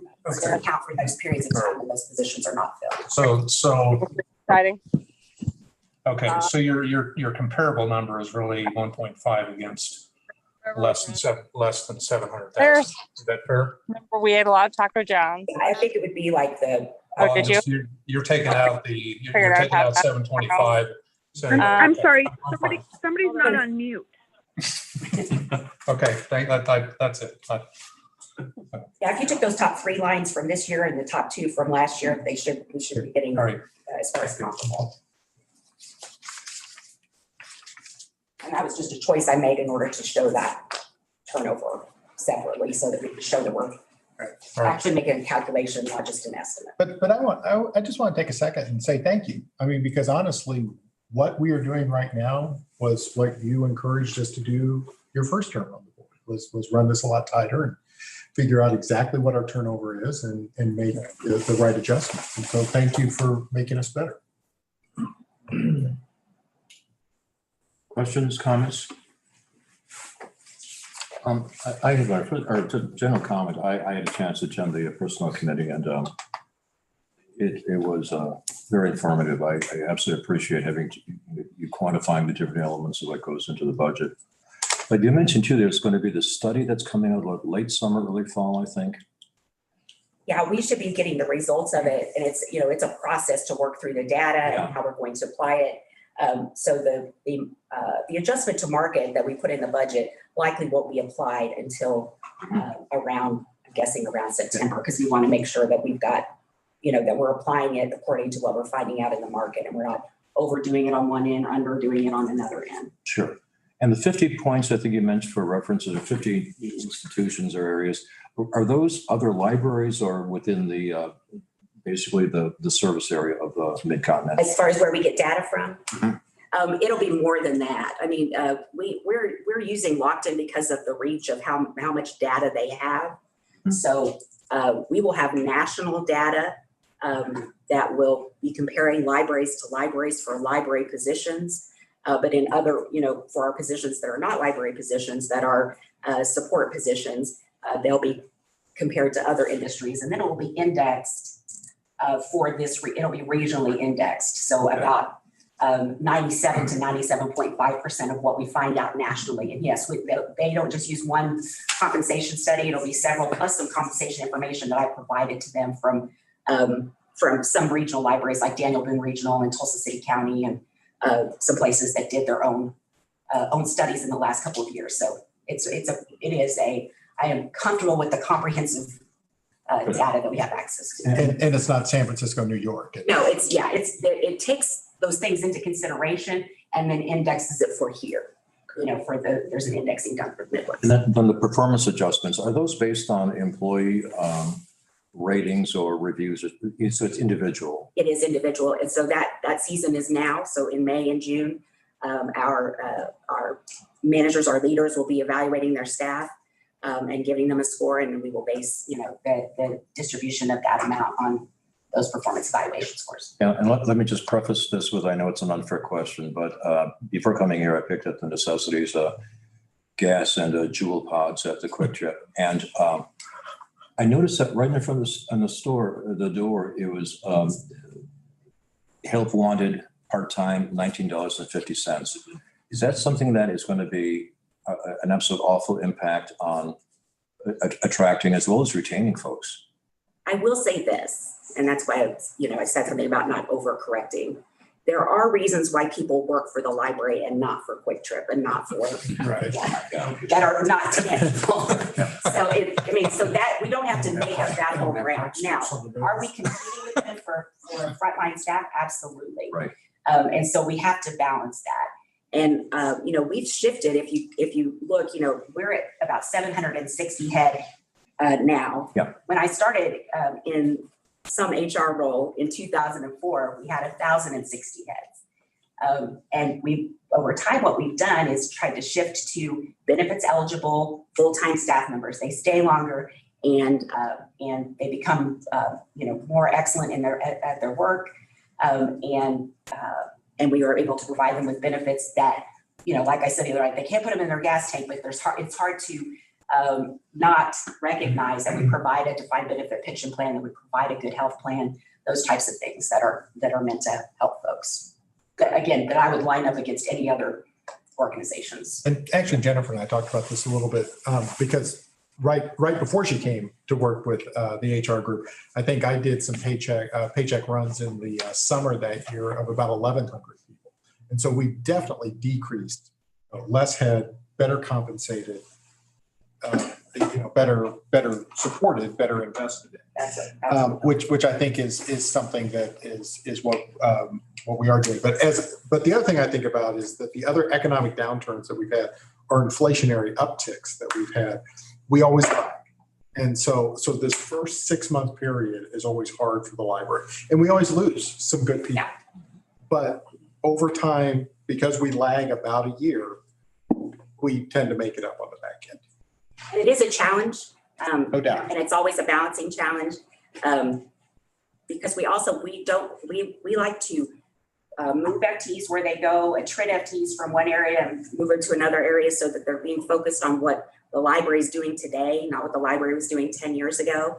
And also so that if there's less work needed to be done in this area, that we're moving that expenditure to a different area, and we're not laying people off or anything like that. We're attriting and reassigning, and that's work that's taking place all the time. So we want to make sure that we're not stuck in any ruts or anything like that. So. Good, thank you. Questions, comments further? Cody's moving back to the motion, and the one thing, probably the one other thing that I'll mention is that the Personnel Committee is looking at the reserve fund for the insurance. Right now, we are actually overfunded by policy. And so the Personnel Committee was looking at using some of that fund to help smooth rates. But I think I'm not sure that the data that we have on the screen is actually accurate, but that's what we're actually looking to help to ensure that our premiums remain the same this year. We're actually going to use the reserve fund a little bit to get back under the ceiling. Yeah, the data on the personnel budget that we were just looking at, that number is correct. That number's right. The calculation page, there is an updated version that speaks to that number if we need to provide that. And I think we will send that out to the whole board so that you can see that updated reserve fund. But we are overfunded. I think some of the overfunding has to do with, people, postponing medical things like that through COVID. And so we're just overfunded a little bit right now. So we have a motion on the floor. It's from a committee, so favor. I'm sorry, any more discussion? Yeah. So is this just something taken into consideration in the budget, or is this a formal motion to approve us? I don't remember. As I see it, it's a recommendation from the committee. So is there any motion? Is there any vote needed? It just helps to create the direction for the staff. Everything there's no form of the final approval of the budget is not going to come till June. So every line is still up for debate. But what this does is this helps the staff know the general direction of the board on 60% of the budget so we can work on the other 40. I remember this not being a motion item or a voting item. It typically isn't. It typically has been a voting item. It just kind of helps us. Sorry, go ahead. And then the finance committee will pick at it appropriately. Starting in May and June. Starting in May and June. Yeah. So we have the motion on the floor. All in favor, please signify by saying aye. Aye. Aye. Aye. I'm sorry, this is Lori. I didn't get to hear the whole motion. Can you repeat the motion? Yeah, let me read it to you again real quick, Lori. Approval of the recommendation for the Personnel Committee to the full board. The adoption of the personnel components of the proposed 22-23 budget. Okay, yes, I approve. Any opposed? Abstaining? I'm going to abstain. My abstention carries. Technology Committee is Lori. Lori's here. Yes. Yes, I'm here. We met yesterday and it was a very good meeting. And I think, is Brian going to share some of what we spoke about, Steve? We can do that if you'd like us to. Do you want us to do that, Lori? Yes, please. Okay. Brian, can I put you on the spot? Yeah, while Jennifer did a great job presenting on the Personnel Committee, I bored everybody to tears with an infrastructure review. We did have a good meeting. We focused on some of the tech that we had done the past year to kind of make technology more flexible for the customers. So we talked about our hotspots, which we call Wi-Fi to go. We have 515 of those that we check out. Those go on all the time. So that's for people to take internet home, use it on the road, in their house, in their apartment, whatever. We have 515 of those now. That people check out. That service has been going very well. That's all been grant funded up to this point. We are starting to have to pay for that now here in March. The other technology to go service that we talked about was our Chromebooks to go. So those are just laptops that people can check out and take home with them. We have 175 of those that we check out to folks. And that's going pretty well also. And that's been all grant funded also. So those are all, that doesn't carry ongoing costs. They're just paid for and we're done with them other than just kind of taking care of them. But so far that's going very well. And then there's another small component. There's, I think it's because I put together the kits maybe, but it's an access wellness service.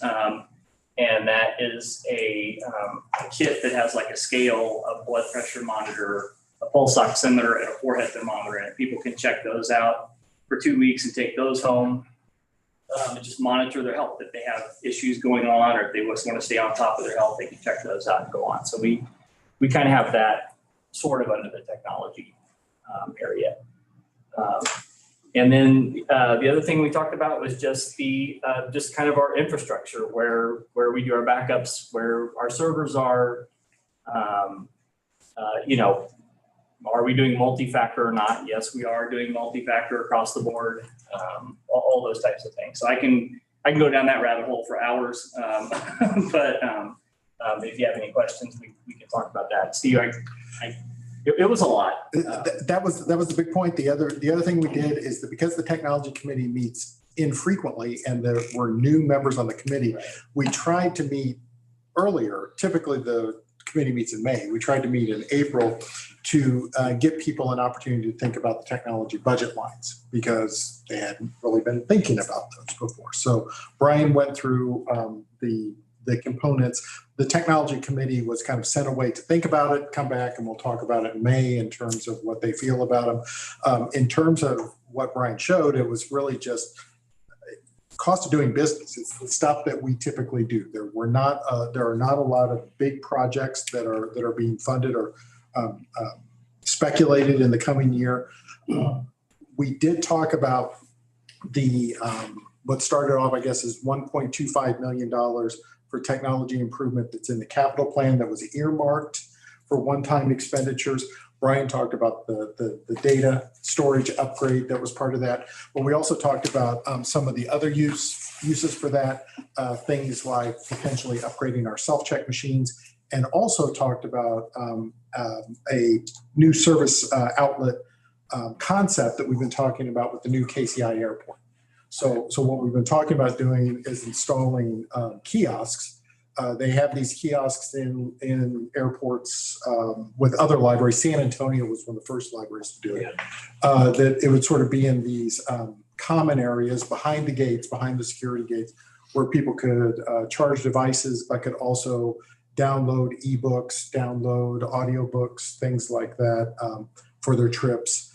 And we've actually been talking with KCI about this, and we are part of one of the vendor packages to provide this. We're not sure if that's going to happen in 22-23 or in 23-24, but we've started working on this as a way to kind of help our customers who are flying in and out of KCI, but also to John's point that we were talking about before, increasing the visibility of librarianship. And just helping people realize the library can also help you on your travels too. So we talked a little bit about that budget item as well. I'm trying to think if there's anything else. After we were finished, Lori and Brian and I walked around and we looked at all of the things with on and off switches, which I think Lori liked. And yeah. and then we were finished. So Lori, what did I miss? What else would you like to share? I was just going to say, one of the things that was, I was concerned was, more about cybersecurity. And I think Brian and you did a great job of addressing that we are diversified with our data to whereas, we're very protected. And that was kind of that thing that was concerning me, from our disaster recovery to our hosting to all of that. So I felt confident that you answered my questions and we were able to address that. And very exciting to hear about the library and how we're going with the airport. And I think you covered everything very quickly. Thank you. Questions, comments? Well, just a quick comment about the fact that a lot of these services that are giving immense help to people that are most in need in our library district are being funded outside the library budget. And somehow, I think if those are really needed services, we ought to be thinking about ways to fund those inside the budget, I think that's the kind of thing we ought to be asking for charitable funds to do. But I think we could multiply the number of devices that we use to help people, the hotspots are particularly in mind, by budgeting some. I don't think there'd be a thing wrong with us budgeting. It's just like we buy books, we buy hotspots. And I think it's something that we need to look at. But that is actually in this coming budget that we've moved from grant to ongoing funding. Okay, but I would hope we wouldn't stop, going after the grant funding on that either. So just a comment. Any other questions, comments? Brian, I had a question. With regard to the health. The access wellness. I guess background of the question I'm going to ask is, about half year ago, there was an introduction to this, and Matt Stewart was there. And he has blood pressure taken. It was like 180. Oh, yeah. I was there. Remember that. Yeah, well, because equally high for the other number in the component. And then they said, we'll come back at the 9 o'clock hour. He came back in the 9 o'clock hour, and a very healthy, athletic, trim fellow had 180 over another astronomical amount. My concern is this, and this question to Phil. What happens instead of you having a young, healthy person who can kind of laugh it off? We have an elderly person who has low blood pressure, and the devices have an artificially high amount, which is inaccurate.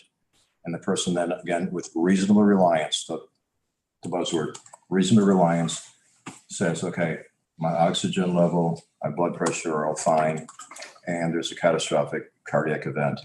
Okay, still a question. What exposure do we have? Or do we have any kind of indemnification or hold harmless from the appliance manufacturers? It's in the instruction booklets that basically say that you should seek a physician or a doctor to discuss your results, and these aren't meant to be these aren't meant to be final numbers. You need to discuss those with your doctors. There is some verbiage in the instruction booklet about that. Again, the other thing I suggest is that it be very, very, very that it's not something they should exclusively rely upon. Right. Because that's the verbiage in there. That is, we wouldn't put those out without. Not in a fine print and a footnote. Yeah. Yeah. Okay. Jim and I worked on some language to go in with it, that this is not the library. This is just meant to help to assist you, and the library has no responsibility. Nothing wrong with trial lawyers. Yep. Good. Okay, anything else more on technology? Just a comment. I've said I'm on the committee, and I honestly learned a lot. It was like overload for a little bit. But, I really appreciate the way you guys unpacked everything with the hotspots and the Chromebooks and these units we're talking about. I think we had 20 of those. Is Access wellness is 20. Yeah, 20 of those blood pressure systems and things. And so we all know that technology is where the future's at. And so there's a very significant aspect of this particular committee. And Brian, thanks for, all of you do to lead this thing up, head this thing up, and make sure we're all in the loop on that. So thanks a lot. I really appreciate it. I learned a lot just listening to everything. It was quite a lengthy meeting. It was very in-depth. So I can do that. Yeah. Appreciate it. I can do that. Yeah. No, thank you very much. We really tried to take those hotspots and Chromebooks and turn them into a flexible service, because we were used to people coming in the doors and using that. And when we went through the lockdowns and everything else that happened, and some people don't want to come back to being in the buildings. And so we're like, hey, we got to do something to turn this so people can still have access. It's like you said, it's a super good job. service. So, thank you. If I could, one last thing on the Access Wellness Kit.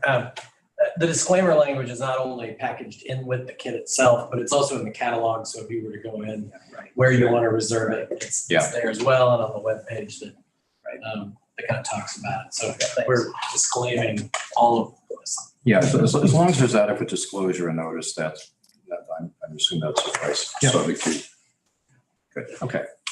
Just one other quick, I think Steve Potter shared this with me at one point, but Steve might give Brent Chalmers, the general estimate of what an in-service location at KCI is, so that we don't understand it's something like some of the other things that appear on our Yeah, dashboard. actually, Brian and I were talking about and what did you say that those kiosks were? They're in the tens of thousands of Like pieces, around 10,000 each. like 10,000. They're touchscreen. They're a big like that monitor turned portrait, but maybe even a little bit bigger. They can do video and audio. They can do all that kind of stuff. And we've they do talked about charging. a couple of locations, 2, 3, 4 locations, something like that. So thank you. I just didn't want people to think that we were No, it's not another no. architecture engagement and JD done. And It's not 7 figures, no. So. Not even 3 figures. Anything else on tech? That's it. Okay, thank you, Larry. Next matter is the ad hoc committee on succession. Circumstances are now that the policy provision, section 326 applies, and that has the current elected president, which is yours truly, and the current appointed chair of the personnel committee, which is Joycelyn, established a committee. Joycelyn and I had a chance to meet with Steve, and I think very wise recommendation is that the committee be constituted initially by the current officers, which are Michael, John, and myself. It was then suggested that Joycelyn join. And with the initial recommendation, a very important numerical factor was raised, is that is when you have 3, we don't have an issue of a tie vote. And to avoid an even number, Michelle has joined the committee. So that's the 5 people constitute the committee. We met with Jennifer and Steve, and we initially reviewed the qualifications that were sought for when Steve has his current position. I believe they were last modified in 2013, and they were really quite exhaustive. And they were not prioritized, but nonetheless, each one of these elements would apply at some time during the performance of the CEO's job. Immediately into the meeting, 2 things became absolutely apparent, and that's the need for outside help. One is a labor law attorney, and the other one was a search firm. I think it's beyond the capacity, certainly myself, and I feel safe to say for the committee to undertake this effort on our own. So the need of a search committee became apparent, and Steve had some context, which if you'd cover. Yeah. And then also another thing is that is the absolute necessity, in my opinion, for a labor law attorney. To make sure, especially that we don't veer into the areas that are prescribed conduct under, in my opinion, very reasonable and just laws on the discrimination area and everything else.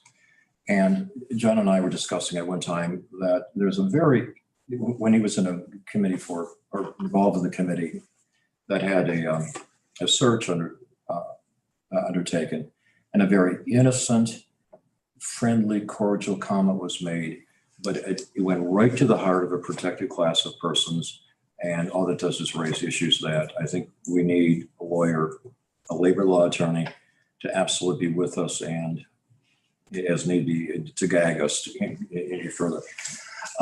One lawyer was recommended. I had a chance to visit with her, and has absolute sterling credentials, and she has presented an engagement letter to help us facilitate everything in this effort.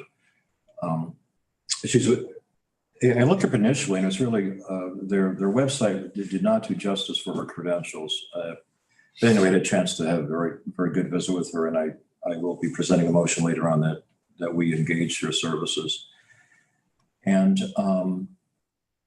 we have our next meeting scheduled for the 25th. So 25th. Jennifer, Steve, Michael, John, please supplement correct what I just had. No, I think that right. I think that's an accurate description of where we are. Right. And the cautions that we have to take. Well, and to the point, I mean, we were just talking about all the open positions with no incumbent. That's what Jennifer's team needs to be focused on, not trying to find a person to sit in this chair. And so that's why working with a search firm is also important. I've talked to a couple, I've identified 2 firms that are interested in working with the board. to help fill this position, and got some preliminary pricing, and I'm going to be sharing all of those with the committee. The bottom line is that that there are a lot of openings right now. There are a lot of people that are moving around in the library profession. And so engaging somebody as soon as possible is a good thing, if that can happen. In general, and when I was speaking with the firms, I've always just sort of had this feeling that when you're talking about, you know, there are about 75 libraries. We're about the 75th library in terms of size, depending upon any way you want to slice it. We're about the 75th library in North America.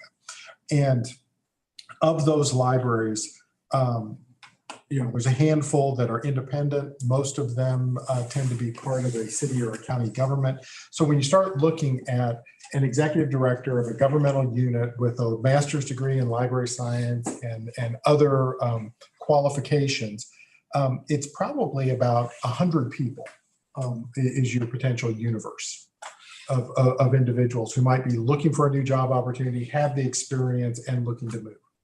That's a needle in a haystack. And so involving somebody to help with that is beneficial. The other conversation that we've had is that for internal candidates. So if internal candidates come forward and say they're interested in this position, using a process with an outside firm helps legitimize those internal candidates so that it doesn't look like we just handed it to the first person that was seen in the hallway, that this person actually went through a process and earned the job.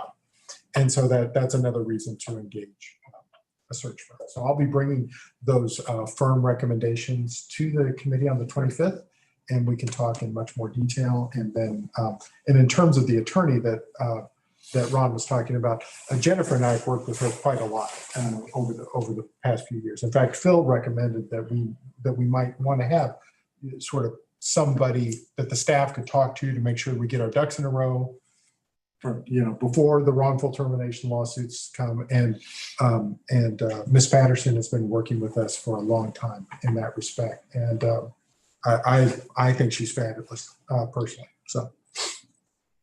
Yeah, that was my impression too. Just a few short visits. Any other questions? Points to raise?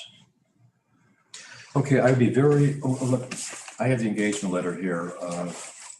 Jennifer. I think it's in board docs as well. If I'm okay, yes, it's in there. Yeah, so, there we go. So people can just to skim over this very, very quickly, 20 seconds. Her hourly rate is $300 an hour. Much of the work would be done by paralegals and associates at a lower rate. And she will be with us, hopefully in person, at all of the meetings of the committee. You have the first page of the engagement letter, and I'd be very happy to entertain any motion that we engage her, and I sign the engagement letter getting her on board. and that's for the purposes of for the purposes that's set forth on the screen. Yeah. Process. Who wants to be first? I would move. I'll second it. Second. It's been moved and seconded that we engage the services for legal services as set forth on the screen. So all in favor, please say aye. Aye. Aye. Okay, any opposed? Abstaining? Thank you very much. I assure you, there's a great sense of relief on this committee. Okay, we have next.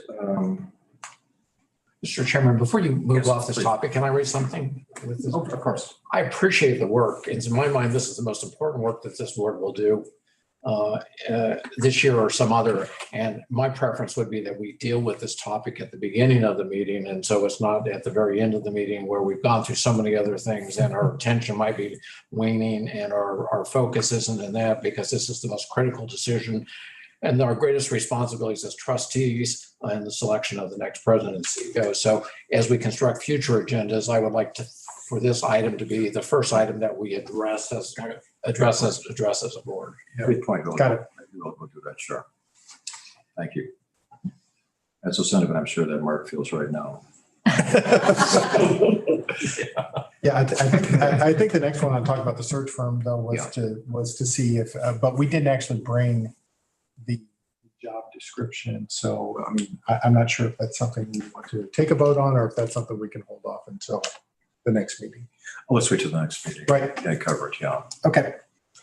So librarians report, and we can get to Mark now. Fantastic. Steve, do you have anything? No, you're up. Okay, You're first, and I'll fill in later. thank you. Good evening. My name's Mark Livingood. I'm director of the Story Center. I've been with the Story Center now just over 4 years. It's great to be able to talk with you about the Story Center and what we are working on. I want to introduce you to the Story Center, or reintroduce you in some cases. Then I want to highlight one of our key programs that we've had a great amount of success with over the past few years. And then I want to talk about the next chapter of the Story Center, because we are at this really interesting place of the evolution of the Story Center with the opening of a historic home, but also kind of emerging out of the pandemic and figuring out how we're going to engage people in person. So Cody, are you with me? Next slide, please. Yes. All right, great.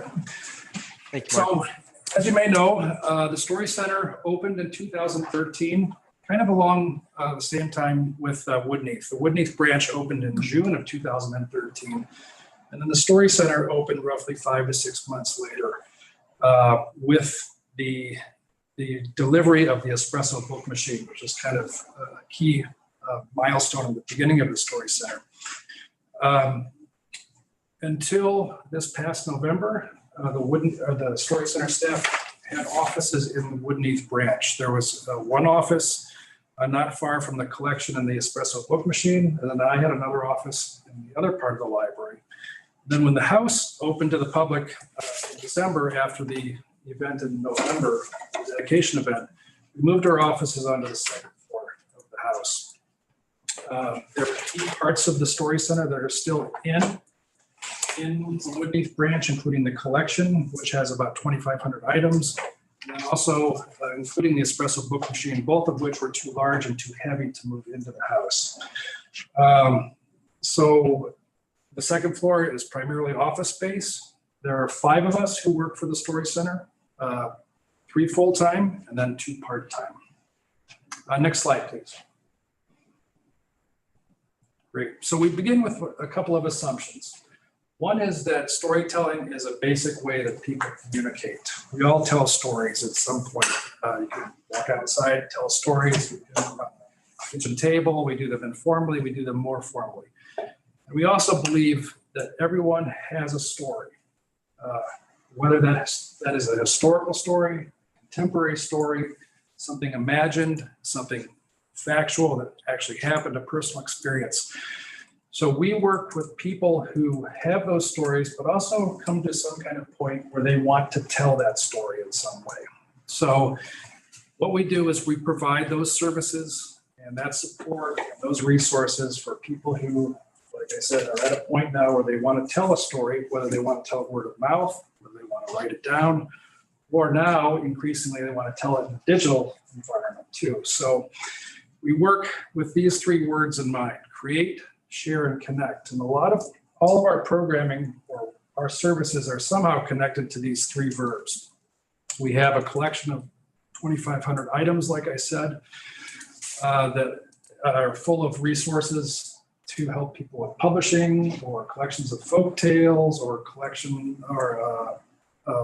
books of inspiration, talking about writing technique, all kinds of things. They circulate just like normal books, all the books in the library do. We have the espresso book machine, which I mentioned. We also have Woodneath Press, which really hits that share component of our mission. And these are services that we provide to the public. The espresso book machine is available to anybody for a fee or a modest cost. You think of it as a resource for the public, not as a revenue source for the library. And then we have Woodneath Press, which publishes books that are by local authors and feature local content. Then we also have a whole series of educational programs that we do. And on average, we do about 10 to 12 programs a month. And actually, that number has actually increased, I think, in the last year and a half. We have done speaker series events with Rainy Day Books. We do one-off kind of programs that are in response to customers' interests and needs that they tell us that they want to pursue. And then a core part of our educational programming is our certificate program. Cody, next slide, please. Certificate program on any given month of those 10 to 12 programs that we do, roughly half of those are for the certificate program. And so what is a certificate program? It's a series of 12 free programs that help customers develop skills and knowledge for creating and sharing stories. We try to present those twice yearly. So people, in other words, each one of those programs is presented twice so that people have an opportunity to kind of enter the program whenever they want. There are 2 tracks. There's an oral track that I was mentioning, and then there's a written track. The focus of those 12 programs is really on the creation phase. And again, you think of that person who has an idea, but that person doesn't really know what to do, has just something they've been thinking about. So we provide them the educational opportunity for them to create that. And then they might want to develop that somehow. So we provide them programs that look at the techniques of writing. For example, how do you structure a narrative arc? If you're an oral storyteller, how do you talk about dialogue? How do you present yourself in a situation where you have a live audience? And then we also know that a lot of our customers are interested in the kind of business side of things. So we provide them programs that look at marketing. What do I do with my book now that I've written my book? What kind of a publisher do I search out? Do I want to publish it myself? Do I want to send it to Simon Schuster? Would I rather do it with the University of Missouri Press? We provide them those options, and kind of, if you think about reader's advisory, that's something the library does, we kind of think of this as like storyteller's advisory, and allows them to explore the options. The curriculum is all self-paced. People come into it when they're ready. People can leave. They extend it over a series of years. We keep track in the library's system. And then we ask them to do a capstone because we want them to be working toward a project. And so when the graduation rolls around in December of every year, they will perform a 5 to 7 minute story, or they will write something and they'll read that. And then we also give them an opportunity. Sorry, Jim. Got a little. Also give them an opportunity to publish in something that we publish in-house as part of Whitney Press's Community Voices, which is kind of our in-house literary. Those are the requirements. This program has been funded primarily by the Kauffman Foundation since it started, and we've been offering it in partnership with Metropolitan Community College, but primarily Maple Woods. Next slide, Cody. Please, thank you. So how do the numbers shake out? Right now, as of last week, we have 345 people currently enrolled at all stages of this. 133 oral storytellers, 212 writers. Writers always are more frequent and more popular than the oral storytellers. In FY 2019, that year before the pandemic, we offered 67 programs and attended by 787 participants. And I just want to put a footnote on this, is that this 67 programs are specifically for the certificate program. The Story Center actually probably did about 130 programs that year, which would have included the speaker series events that we do with Rainy Day Books. So on average, we do about 130 programs a year, 10 to 12 per month, like I mentioned. To date, we've done 68 programs this fiscal year with about 1,200 participants and then 23 different presenters. And so it's interesting to us when we look at the number of participants who have increased. And I think some of that is attributable to the virtual environment. And so in some ways, virtual presentation has lifted for some people a geographic access to participation. And that even includes within the service area. because we were getting people who would drive to Woodney hour and a half for one of our programs. But now in a virtual environment, we're getting those people, same people who might live in Lone Jack or up in Weston, who can participate virtually as long as they have some sort of access to Zoom. So it's very interesting how that's happened. During those 4 years, Katina Jones has been keeping the statistics for the Kauffman grant. And one of the questions in there is, have you reported developing new skills or knowledge related to storytelling? And so on average, our response has been 99.2% of people who have responded positively to that. We've done 4 graduations. Steve has been at the graduations. We do them in December. And then we've had 78 graduates, 34 oral storytellers, and 44 writers during that time. Cody, next slide, please. Thank you. Now, just to give you a sense of who these people are and what they do with this, right? The picture is of 4 people who are involved, have been involved in the storytelling certificate program, performing at the State Fair last August as part of our bicentennial program. The man on the right is a poet, and then Joyce Slater in the middle on the right is one of our coaches and regular presenters, and then 2 on the left are participants and completed the certificate program. Recently, we've had 1 graduate go on to publish in the Kansas City Star, St. Joseph News Press, Platte County Magazine, Platte County Citizen, and Genealogy Today. She's a writer. We've had another graduate who is a graduate of the oral storytelling track, who is a textile artist also. She's been performing and showcasing African-American history in museums and classrooms, and including down at the Bunker Arts Center, which is in Kansas City. And then the 3rd graduate had a very different approach, where she was involved in the program as a storyteller, but also a story listener. And so she's formed a nonprofit, Listening to Change, which offers listening and communication training, coaching, and workshops for leaders and teams. Very different kind of approach to what we're offering. Next slide, please. I asked a couple of people who've been involved just for some feedback about the stories, or about the storytelling certificate program.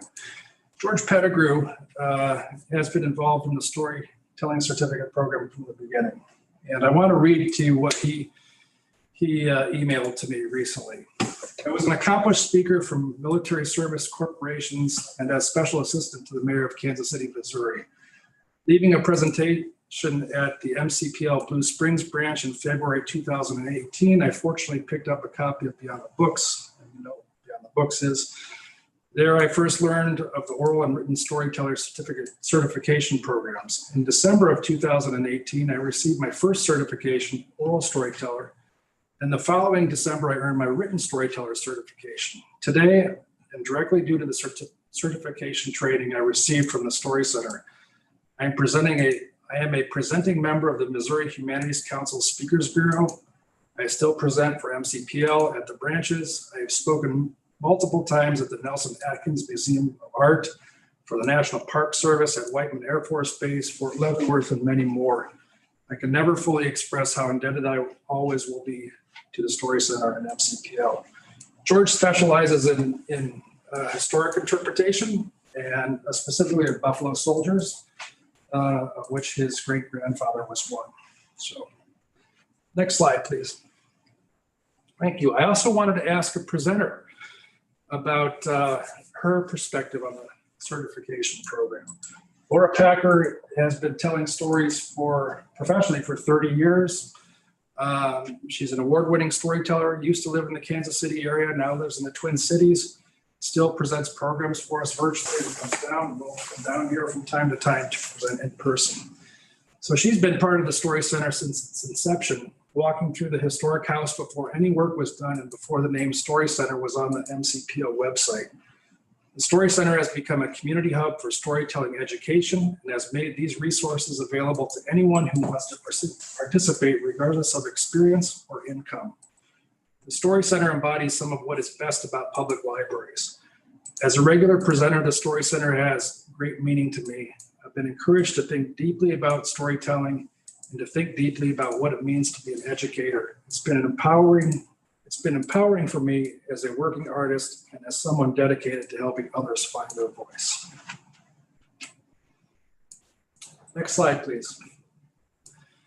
So where are we? That's a synopsis of the certification program. Now, I mentioned that we're kind of at a new chapter for the Story Center.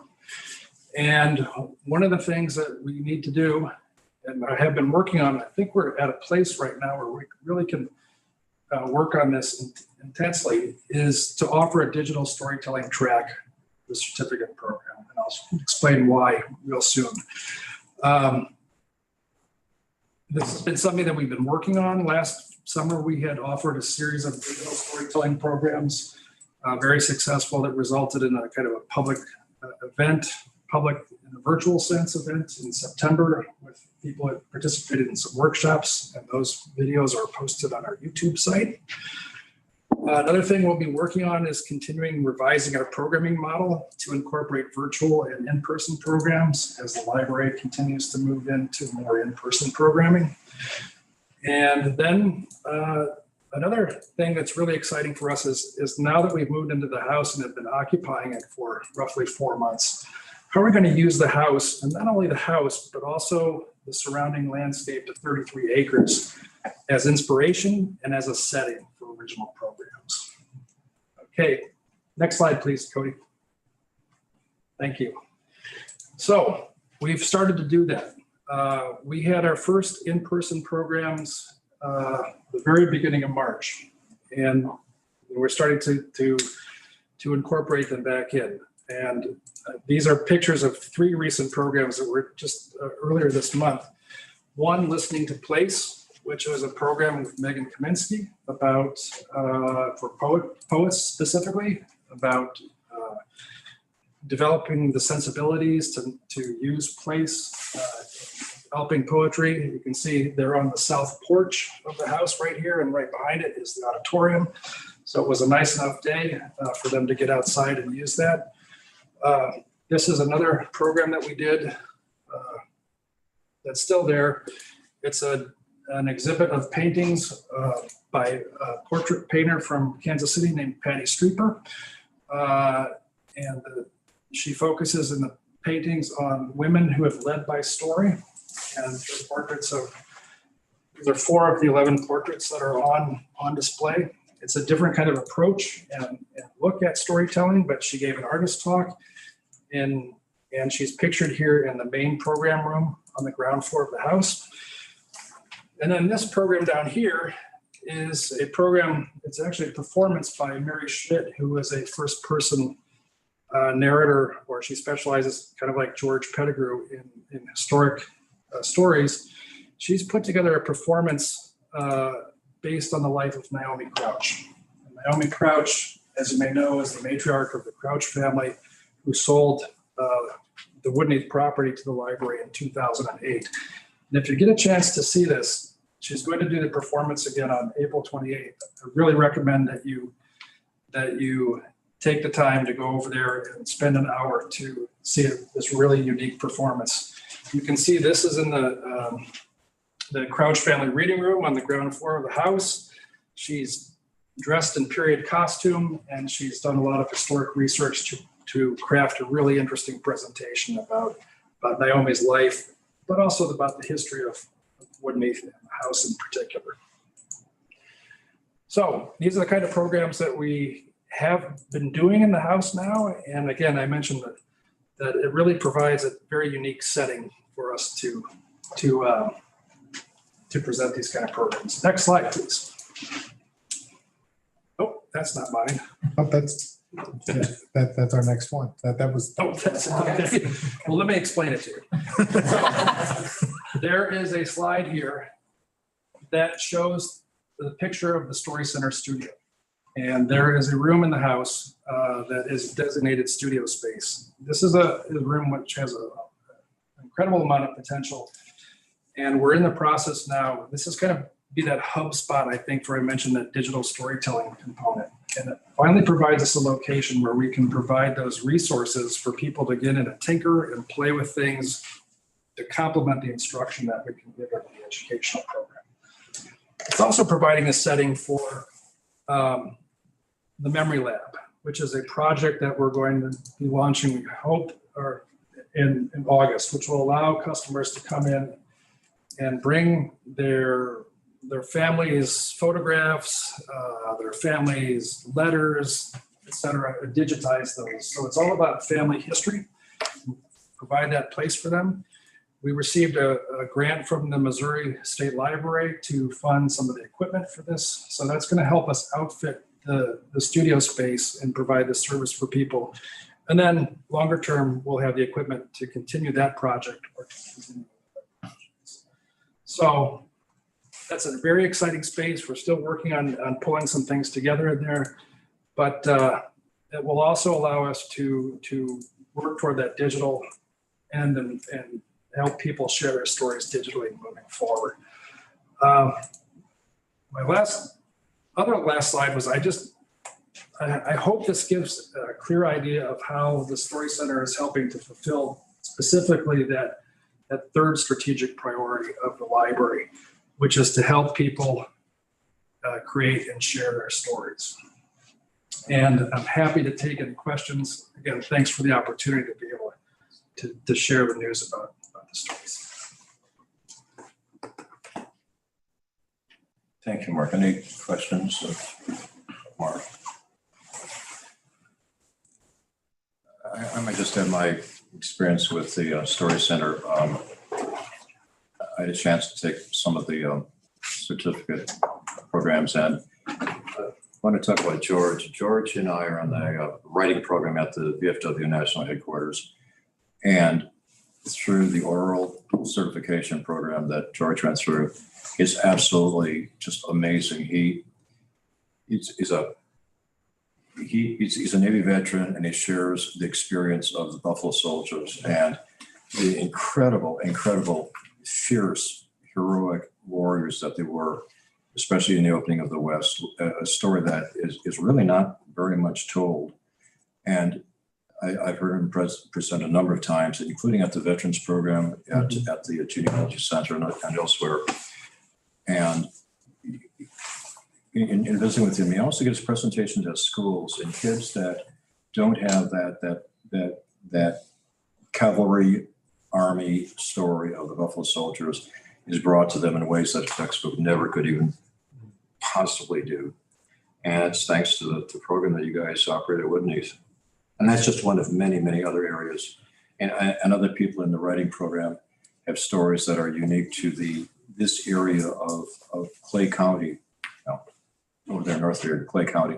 Actually tell the stories of the development and history of the Kansas City metro area at a time when it was really quite distant from downtown Kansas City on the other side of the river.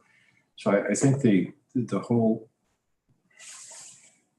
gift of this through people who go through the program is just beyond measure.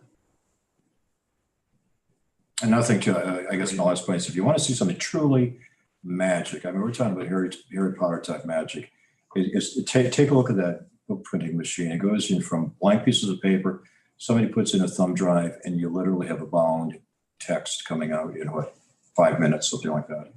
Pretty amazing stuff. Thank you. Mark, I want to thank you for coming and talking about the program. This has been something I really did resolve to do, is to try to do our best to illustrate what it is that we do. And hopefully taking a little bit of time to talk about our program has been beneficial to you. One of the things I always wanted to understand, George is a good friend. I like George. He always bugs me whenever I see him. He's a good guy.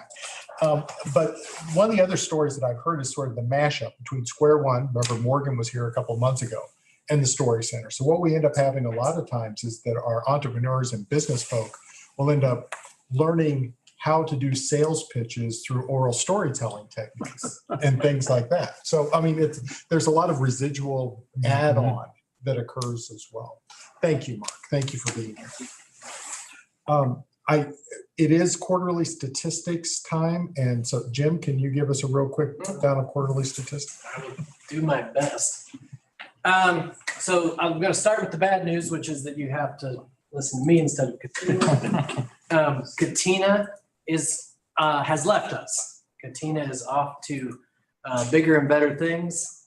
She has joined PLA, the Public Library Association, to manage some national statistics programs. So always good when somebody leaves you for a really good reason, right? So, okay. But in her stead, I will attempt to do this. And she's actually watching, I know, because she's been texting me. She wants to make sure I'm not going to mess it up. Okay, Cody, can you do the next slide, please? Okay. Mark just got done talking about one of the strategic priorities. I think just as a quick review, remember up here is our strategic model. It starts with the pillars on the bottom. That's all the inputs, the core work, that's our outputs. And then, we're talking about outcomes up on top with our 3 strategic priorities, which are just highlighted portions of our core work. So we measure the core work kind of through 3 major areas: active customers, customer satisfaction, and customer use, otherwise known as transactions. So we're going to go through those real quick. Cody, next slide, please. Start with active customers. Next slide, please. All right. So keep in mind, all the way through this, we're coming out of the pandemic, so all the numbers look weird. When you see big growth, a lot of times that's what you're seeing. You're seeing growth out of the pandemic. Sometimes it's growth back to a number that we had prior to, is what we're looking at. So active cardholders, you can see in quarter 3, January, February, March, we're at 265,000 active cardholders. Our strategic plan goal, 320,000. Now, right before the pandemic, we were at 337,000. So obviously, throughout the course of that, we dropped off. We're adding back. You can see new card registration. We added 10,000 new card holders last month. So we're going to keep working our way back up to that, hopefully back up to that 335,000 number, or at least the 320. Market penetration and cardholder retention. I'm going to skip those for now because actually the next slide goes into those a little bit better. And then active student accounts are the last thing we want to highlight here. Remember, we're up to about, Susan, is it like 17, 18 of our school districts? 15 or 16. 15 or 16 of our school districts now. Still trying. Students have active cards that their number is associated with their student number at school, so they know how to use it. 65% of those are being used right now. So we're doing really well in, some people say what's the engagement that we have around schools? Well, I think this shows a lot of the engagement at schools is we've got 65% of our student accounts being active. Okay, next slide, Cody. Okay, so here's back to that market penetration and retention. This one is called out because this is one of the few things we can compare ourselves with other libraries.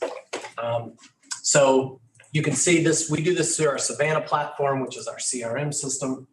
You can see here the gray lines are mid-continent, the green are other libraries in our budget category, blue in our population category, and orange in the Savannah system as a whole. So you can see we're pretty consistently higher than our peers in terms of percent of active households. However, this 38% of active households was closer to 48, 49% prior to the pandemic. So this is still some of the work we have to do to go back. And in terms of cardholder retention, you can see we still compare favorably. That 40% cardholder retention, which means 12 months to 24 months after. So an active cardholder has used their card in the last year. This is, we get a new cardholder.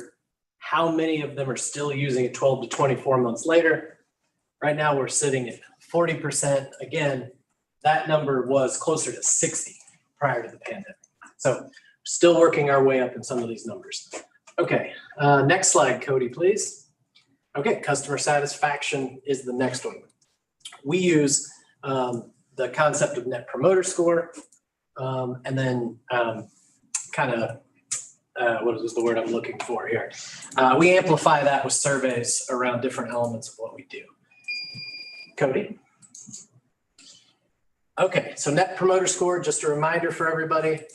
Net Promoter Score is something kind of broadly used across a bunch of industries. It's your promoters minus your detractors, that's your Net Promoter Score. Promoters are people who would give you a 9 out of 10 on the question on a scale of 0 to 10, how likely are you to recommend that others use Mid-Continent Public Library? If you give us a 9 or 10 on that question, you're a promoter. If you give us a 6 or below, you're a detractor. Your promoter score is promoters minus detractors. Cody, next slide, please. Okay, where we started this strategic plan at was 91.8.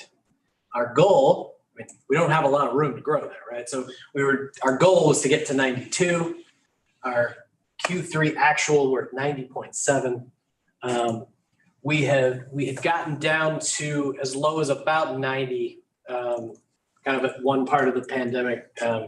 Now, the other thing that's important here is it's not just pandemic related. Like, we've had a lot of buildings closed over the last few years. So obviously, we're not providing excellent service right in the moment to the people whose building is closed. That is sometimes reflected in some of this. We've done 4,800 in the most current cycle of these surveys. The word cloud you see at the right is all of the words that pop up in these surveys. So, what do you like about the library? The library is number one, but obviously books is big. If you start looking at slightly smaller words, you see a lot of staff. People are helpful, that sort of thing. Okay, one of our supplementary statistics, after programs, we survey people. 96% of people surveyed rated their library program in person and virtual, because remember, we pivoted to doing a lot more virtual programming during the pandemic, as very good or excellent. Cody, next slide, please.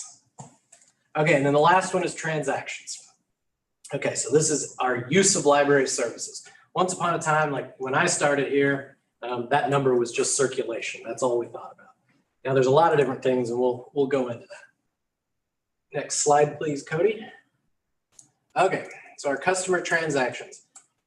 Our goal for 2021 was 9 million. Now this is down. I mean, this goes back to that whole same argument. We've got on the one hand, pandemic. On the other hand, we've had libraries closed now for 5 years, basically. And so that automatically puts a dent in what you're going to be able to achieve. The year we started the building program, the year before that, we were at about 13 million in total transactions. So last year, we set a goal for 9 million. We got to 9.8. We set a goal this year to increase. We weren't really sure when we were setting the goal where things were going to go. We set it a little bit conservatively at 10.6 million. And to date, we're at 8.9. Now, assuming, that's the same number, assuming we do the same number in the last quarter we did in the first three, that's closer to 12 million than 10.6.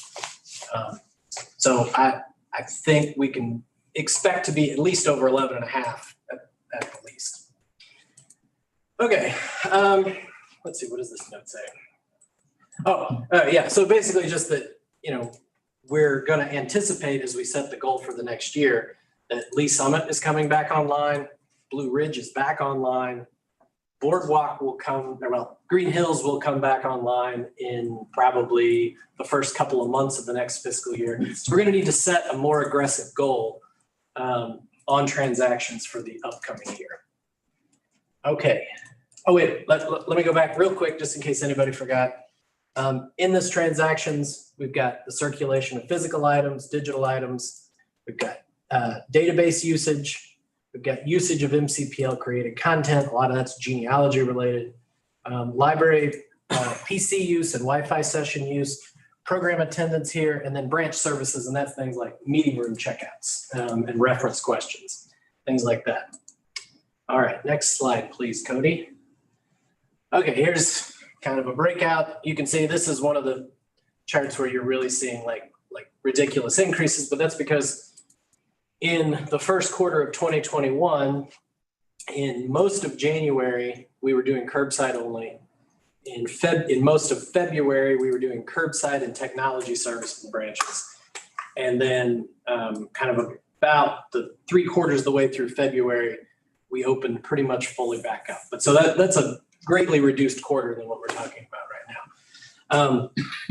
But one thing I think that's worth looking at though is like use of virtual resources. Those are still increasing from that time, even though those were fully open at that moment. So I think that's important to see that people are continuing to increase their use of virtual resources as well as all the physical resources. And program attendance, we're not fully back up to speed in programming yet. We are, we've been doing programming now for a couple of months, but it's still a reduced schedule from what we're normally doing as we try to ramp back up. All right, Cody, very last one. Okay, this just kind of shows the trends over time. You can see the stars where we are here. That's compared to last year. So obviously that's a pretty good increase. And then last quarter. But I think what's probably most important here is when you start comparing kind of this quarter to this quarter 4 years ago or 3 years ago. And you're starting to see us get back kind of to the time period that's pre-pandemic, but still during construction period. Until we get out of both, it's going to be hard to kind of look at historical numbers. And that is my report. Thank you. Thank you, Jim. Thanks, Jim. And so I think the last thing I had 3 real quick things to report to you from the librarian's report. One of them is legal service area. This is something that happens once every 10 years. We get an update from the Missouri State Library concerning what our official legal service area is and the population of that. And so our population now is 840,292 people, 840,292. That is an increase of 10% or 78,000 people from 2010 and 25% increase from the year 2000. There are, of course, 2 other districts within our counties, and North Kansas City Public Library is up 6%, but that's 400 people. And the Kansas City Public Library is also up 6%, but that's 14,000 people. Just as an FYI, Platte County has grown by population by 84% since the year 1990. And both Jackson and Clay counties have a bit more than 100,000 people each now compared to 1990. All of these numbers are really important in terms of our peer group and figuring out how many people we serve. Also important for allocation for state aid and the out-of-state athletes and entertainers tax. So it's kind of like Congress, where we get our new census numbers every 10 years. This is our number. Other thing I want to, announcement number 2, power check devices. So Mid-Continent Public Library collaborated with Kansas City Public Library and Evergy, and we just launched a new service where customers can borrow a device from us, and it helps them measure energy use and how efficient appliances are in their home. The devices, so you determine if your house is running at high efficiency or low efficiency and try to address that.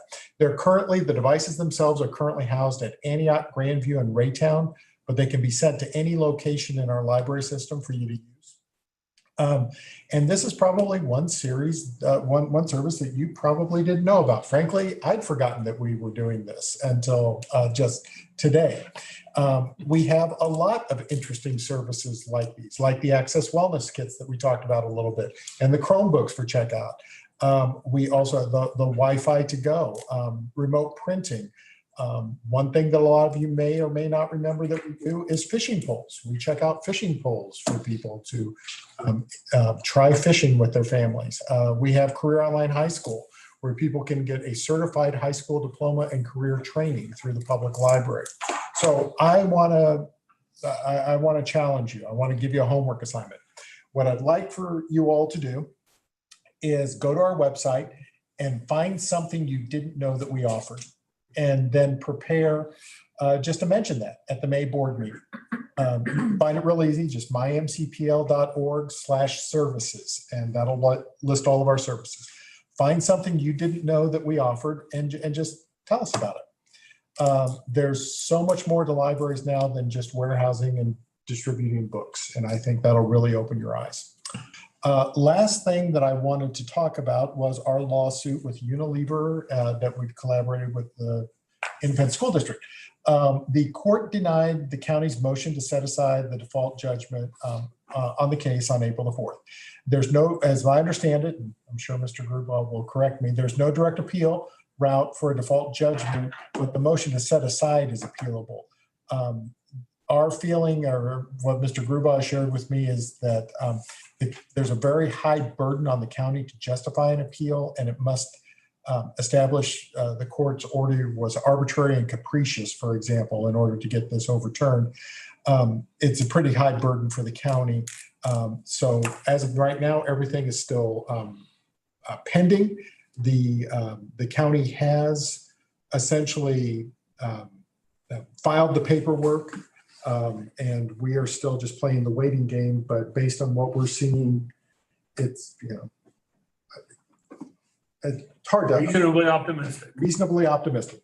Good words. So that's where we are with my 3 items. And thank you, Jim and Mark, for helping to fill out the librarian's report. Well, I'm happy to report that despite the lawsuit, we're still friendly with Jackson County. Yeah. They're still giving us taxes, and they still answer our calls. Okay, thank you, Steve. Right. New business? Right. There is one new business item that I think is important, and let me just tee this up real quickly, that Mr. Grubauer has notified the Mid-Continent Public Library staff his desire to retire from active practice and to end his engagement as MCPL's attorney. It has been our practice to have an attorney for the board and for the libraries and institutions specifically focused on governance, contracting, and other similar municipal functions. Mr. Grubauer routinely recommended special counsel for specific needs of the library when the library needed such expertise.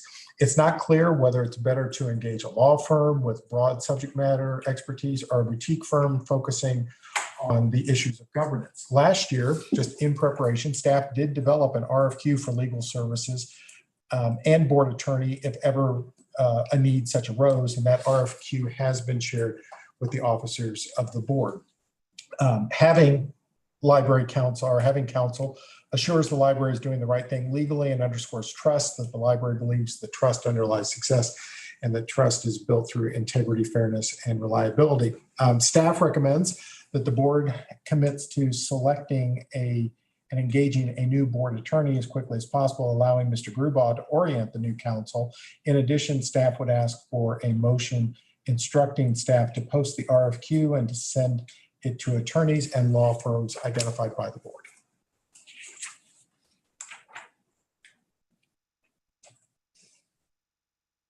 Any discussion? My thought on that is I think most of us are aware of law firms that I think offer a variety of services that the library could use. But I think it's very wise to let the legal community know that there's an RFQ right now. But I'd like to supplement that with other law firms other than what just identified by the board specifically. So if any individual trustee is aware of a firm they deem to be capable to serve in the needs of the library, that we advise that firm to raise that.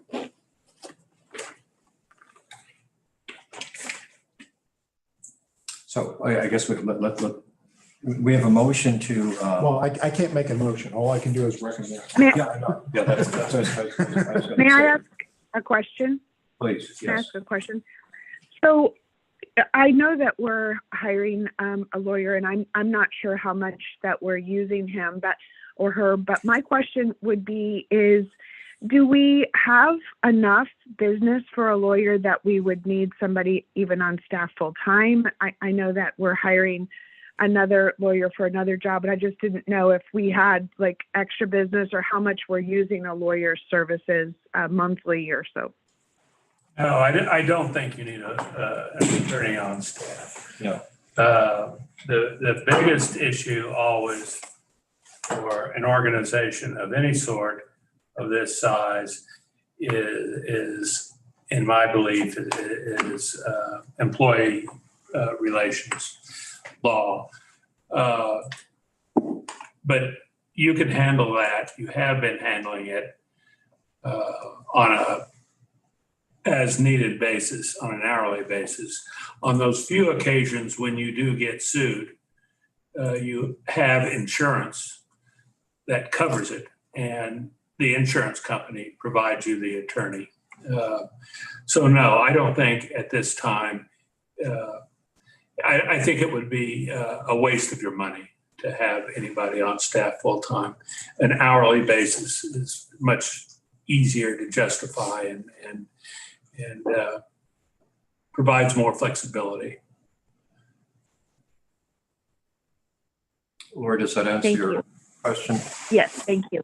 Thank you. So you have to entertain a motion to instruct the staff to post an RFQ to attorneys and law firms identified by the board. I'm assuming some are already identified. So who care to make that motion? I'll so move. So move second. I'll second it. It's been moved and seconded that we direct staff as stated. So all in favor, please state aye. Aye. Aye. Aye. Any opposed? Abstaining.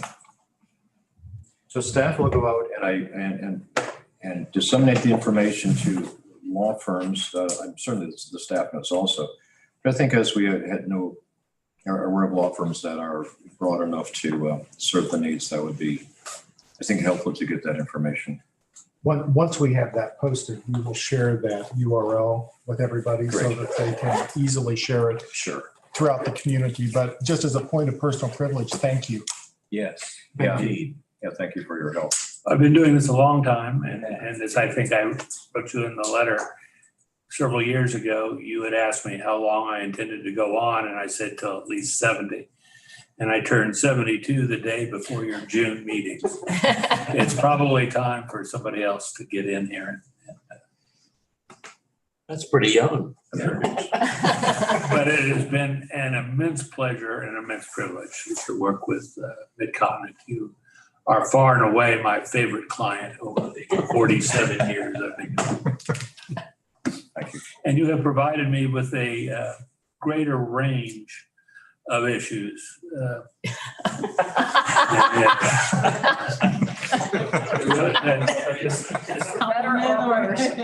Just one of them, and it's been a long time ago now. There was a wrongful discharge case where the employee involved, it was a maintenance person, was riding in a car and decided, as a passenger, we had another employee driving, and decided he was a werewolf and started with his head out the window and tongue flapping in the air, and then bit the driver. So that was always one of my more interesting cases. Wow. Brian, I'm sorry about that. I don't think. I'm one of the few that's been here long enough to actually have witnessed that.